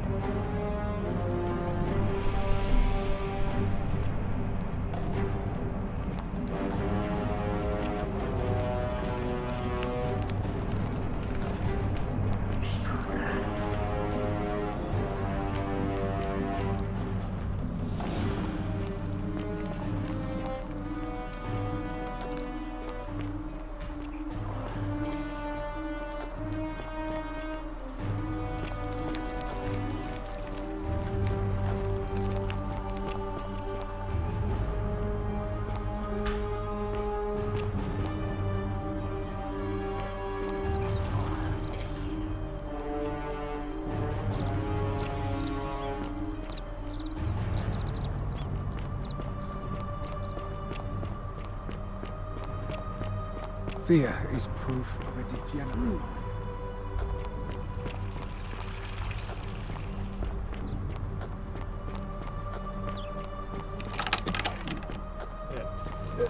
Thank you.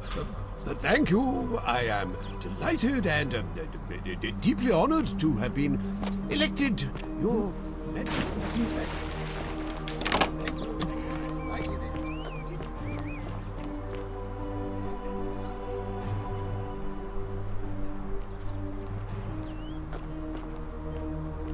What now? I'm here for Malleolus. Who might you be? The name's Domitius. You want to get to Malleolus? You go through me. Then go through you, I shall. The many shall suffer for the sins of the one. Malleolus. Who might you be? The name's Domitius. You want to get to Malleolus?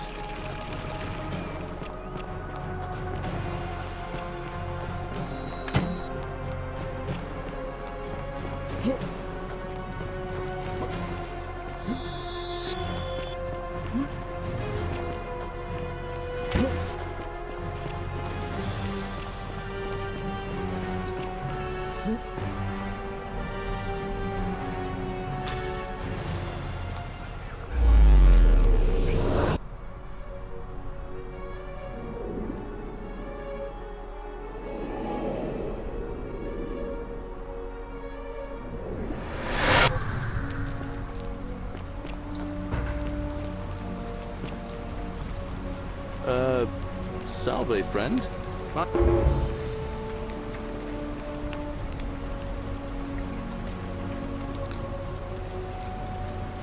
Oh, sounds serious.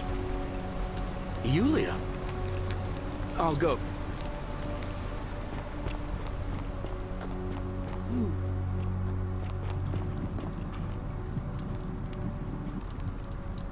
Oh, you're here. I'm so glad you decided. And I hope I'm not being too forward, but there's a light in your...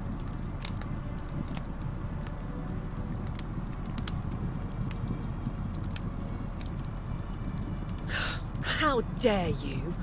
Get away from me, you pig.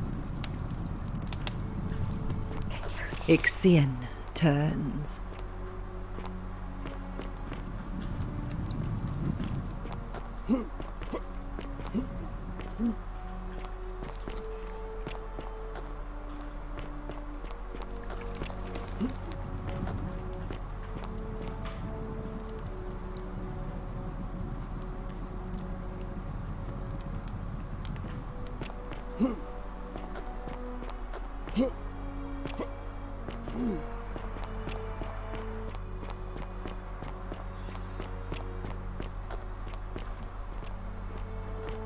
Fortune smile on you, brother.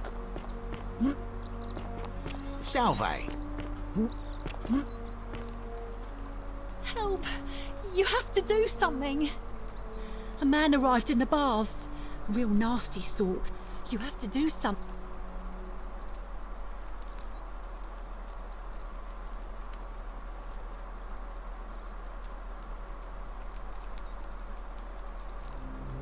Thank you. I have to hide. What? Why? All right, fine. Come and find me in my bakery instead. Please be careful.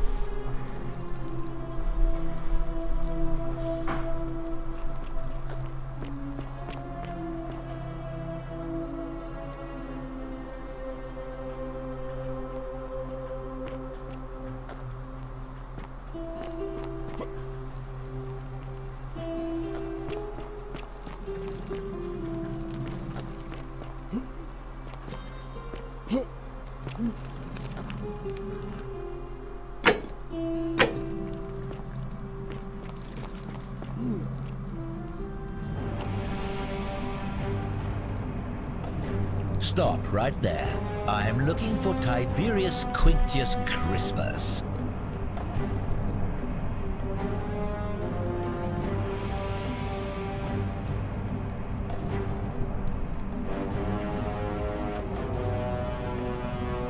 Thank you.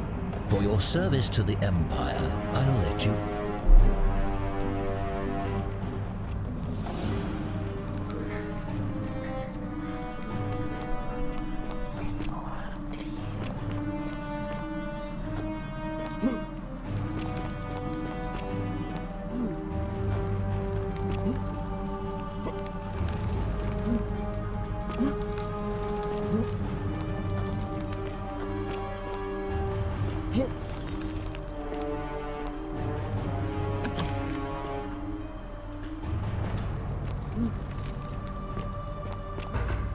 Curse you, cultist.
You there? I'm sorry to trouble you, but I couldn't help but notice that fine bow you're carrying. No idea how you managed to get your hands on it, especially in the light of our dear old magistrate's ban, but I'm impressed. And before you ask, no, I wouldn't dream of trying to buy it from you. I have no use for a wooden bow myself. But I would like to propose a joint business venture of sorts. Tell me, do you have any idea how people here end up as golden statues?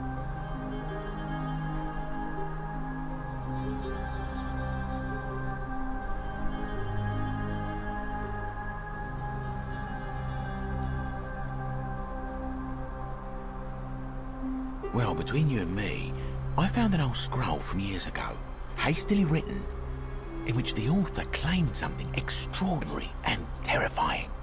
He wrote that when the Golden Rule is broken, statues spring to life all over the city, wielding golden bows and begin firing golden arrows at the inhabitants. Supposedly, 1 or 2 of those arrows is enough to turn a full-grown man into gold. Now, of course, that is a travesty, a terrible, horrible waste of human life, which has to be stopped. And yet, on the other hand, I can't help but think of a tale told by that Greek fella Aesop, the goose that laid the golden egg. With the ability to transmute organic matter into gold, one could create infinite wealth. Use your imagination, golden animals, insects, trees and plants. The Midas touch without the drawbacks. We are talking riches beyond imagining. And even if we were to split all those riches between the 2 of us, half of infinite wealth is still infinite. Interested?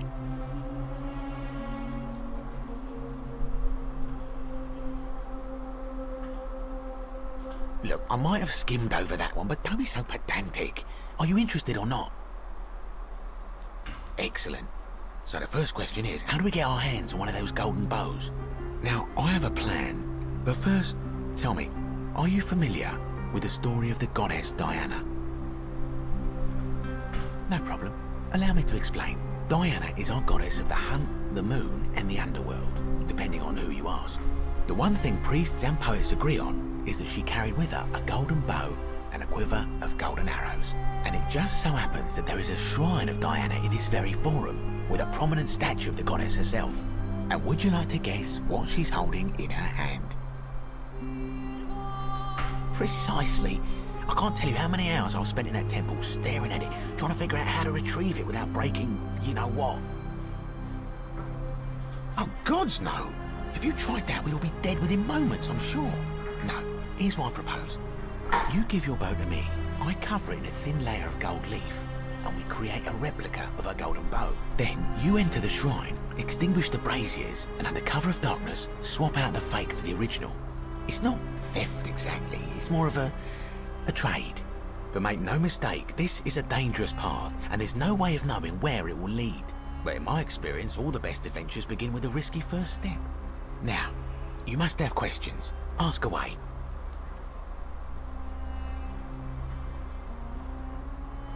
When Prometheus stole fire from the gods and became a hero to all mankind, do you think he was worried about the danger? Only because he was silly enough to get caught. I'm more of an ideas man, whereas you're obviously the more resourceful and heroic type. I have complete confidence in you. Because the gods would see you, of course, hence my proposal. So, are you in, partner?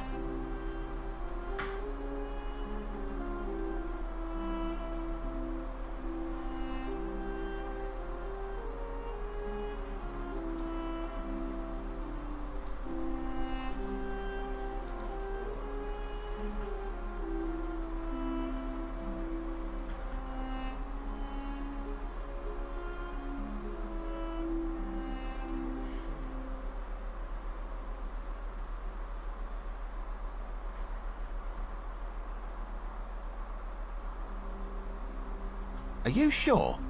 Last chance?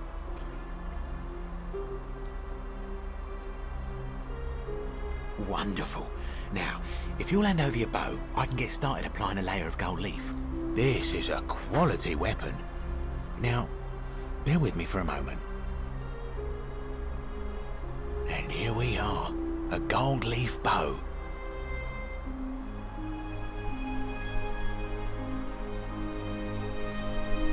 Now I've gone and unlocked the Shrine of Diana for you, so as quick as you can, head on inside. It's just at the end of the street on the left. May the gods not watch over you.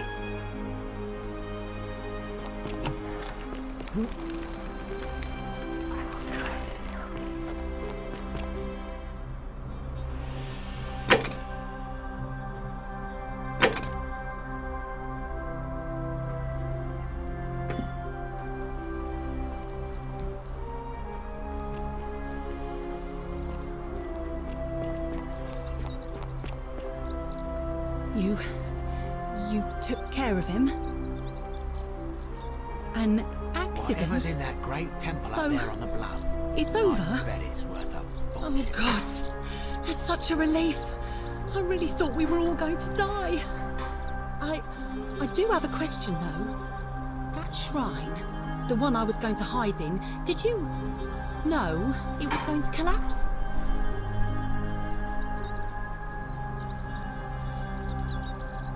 I don't understand. Oh, I see. I should probably keep my big mouth shut then. Sorry. I promise, nobody else will ever know what you did. But I know. That was really clever. Thank you. I'm glad you're here. Oh, speaking of which, welcome. I'm Fabia. Sorry I was a bit frantic before. Need anything? Terrible shame, that is. Maybe this'll help. Late last night, I was cleaning my oven when I heard some noises outside. The forum's usually dead quiet at that hour, so I came out to see what was going on. To be honest, I thought maybe poor old Dooley had got out of his cell and was snooping around again. So I popped my head out and saw someone in front of Virgil's shop. I couldn't tell who, it was too dark. I called out to them, but they just turned and ran off without a word.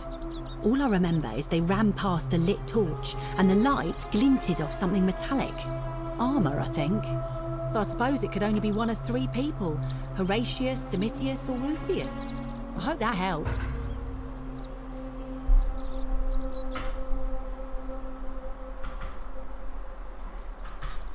Oh, there's not much to tell. I mostly just bake bread and try to help out where I can. I suppose it all started about 8 months ago. I was living in Rome with my family when I got sick. Terrible timing. My pa had just arranged a husband for me, a fisherman's son. I was about to meet him for the first time when I came down with an awful fever. I spent the next week in bed. Pa paid priests to make offerings to Asclepius, a white rooster, then a goat. But nothing worked. In the end, They decided I'd do better outside the city. Clean air in the countryside would do me good, they said. But after about a day in a carriage on the Appian Way, I was getting worse, not better.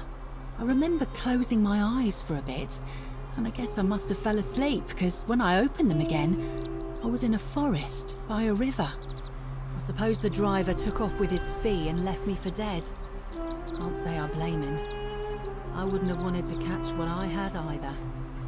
Anyway, I went searching for help, stumbled across the trapdoor temple, and here I am.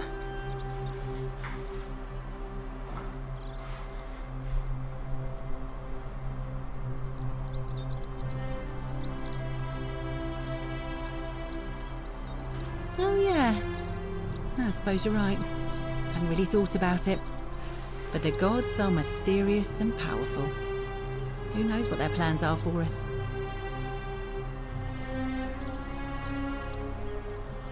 What? You've been here a few moments and you're desperate to get out already? Why not give the place a chance before you try to leave? Good people here. Galerius works hard on the farm so I can put food on our tables. And Lucretia tries to keep us healthy. My friend Georgius is always mending our clothes. And Virgil makes sure these old walls don't fall down around us. Well, he does his best. I'm just saying, there are worse places you could live out your days.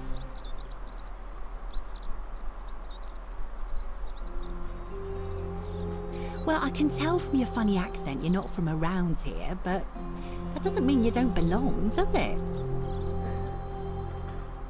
Oh, I try not to worry about it. I mean, if people are nice to each other, we won't have anything to worry about, will we? Thanks. And I like your teeth. They're so white. And your clothes. Oh, I bet my friend Georgius would like to get a look at you. And I'm sure he'd love to chatter about the Golden Rule with you too. He'll be just across the forum in his shop. All right. Thanks again for taking care of our problem. I won't forget it.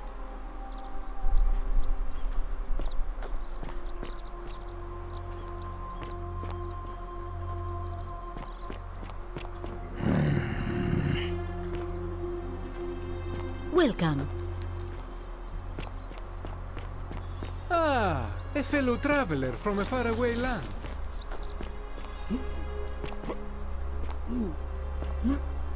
Arve. A new face. Arve, and may Vesta watch over you. I'm Equitia. To what do I owe the pleasure of this visit?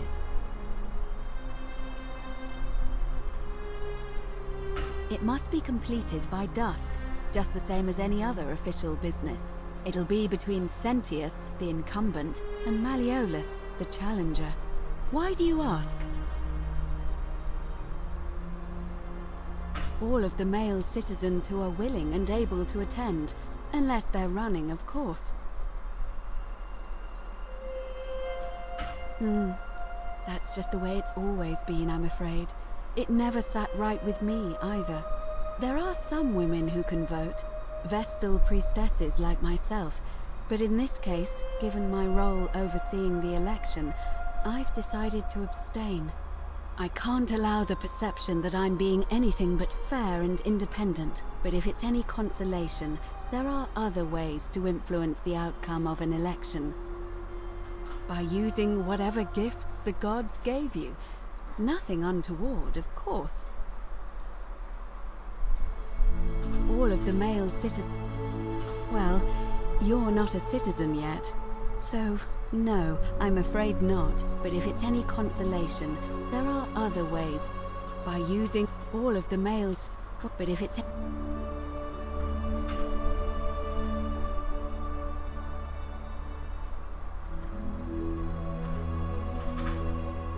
You can, assuming they're eligible and willing to accept the nomination.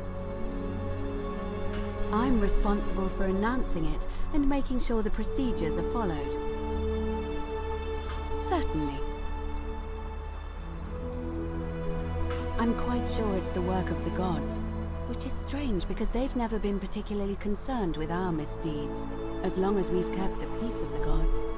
We ask for blessings, for good health, bountiful harvest, military victory, and in return, we offer praise, wine, incense, or animals. But here, it seems they require much more of us. I find myself reminded of an especially pertinent tale from our great poet Ovid in his epic Metamorphoses. Would you like to hear it? It is rather long. As you wish. See you again soon, I hope.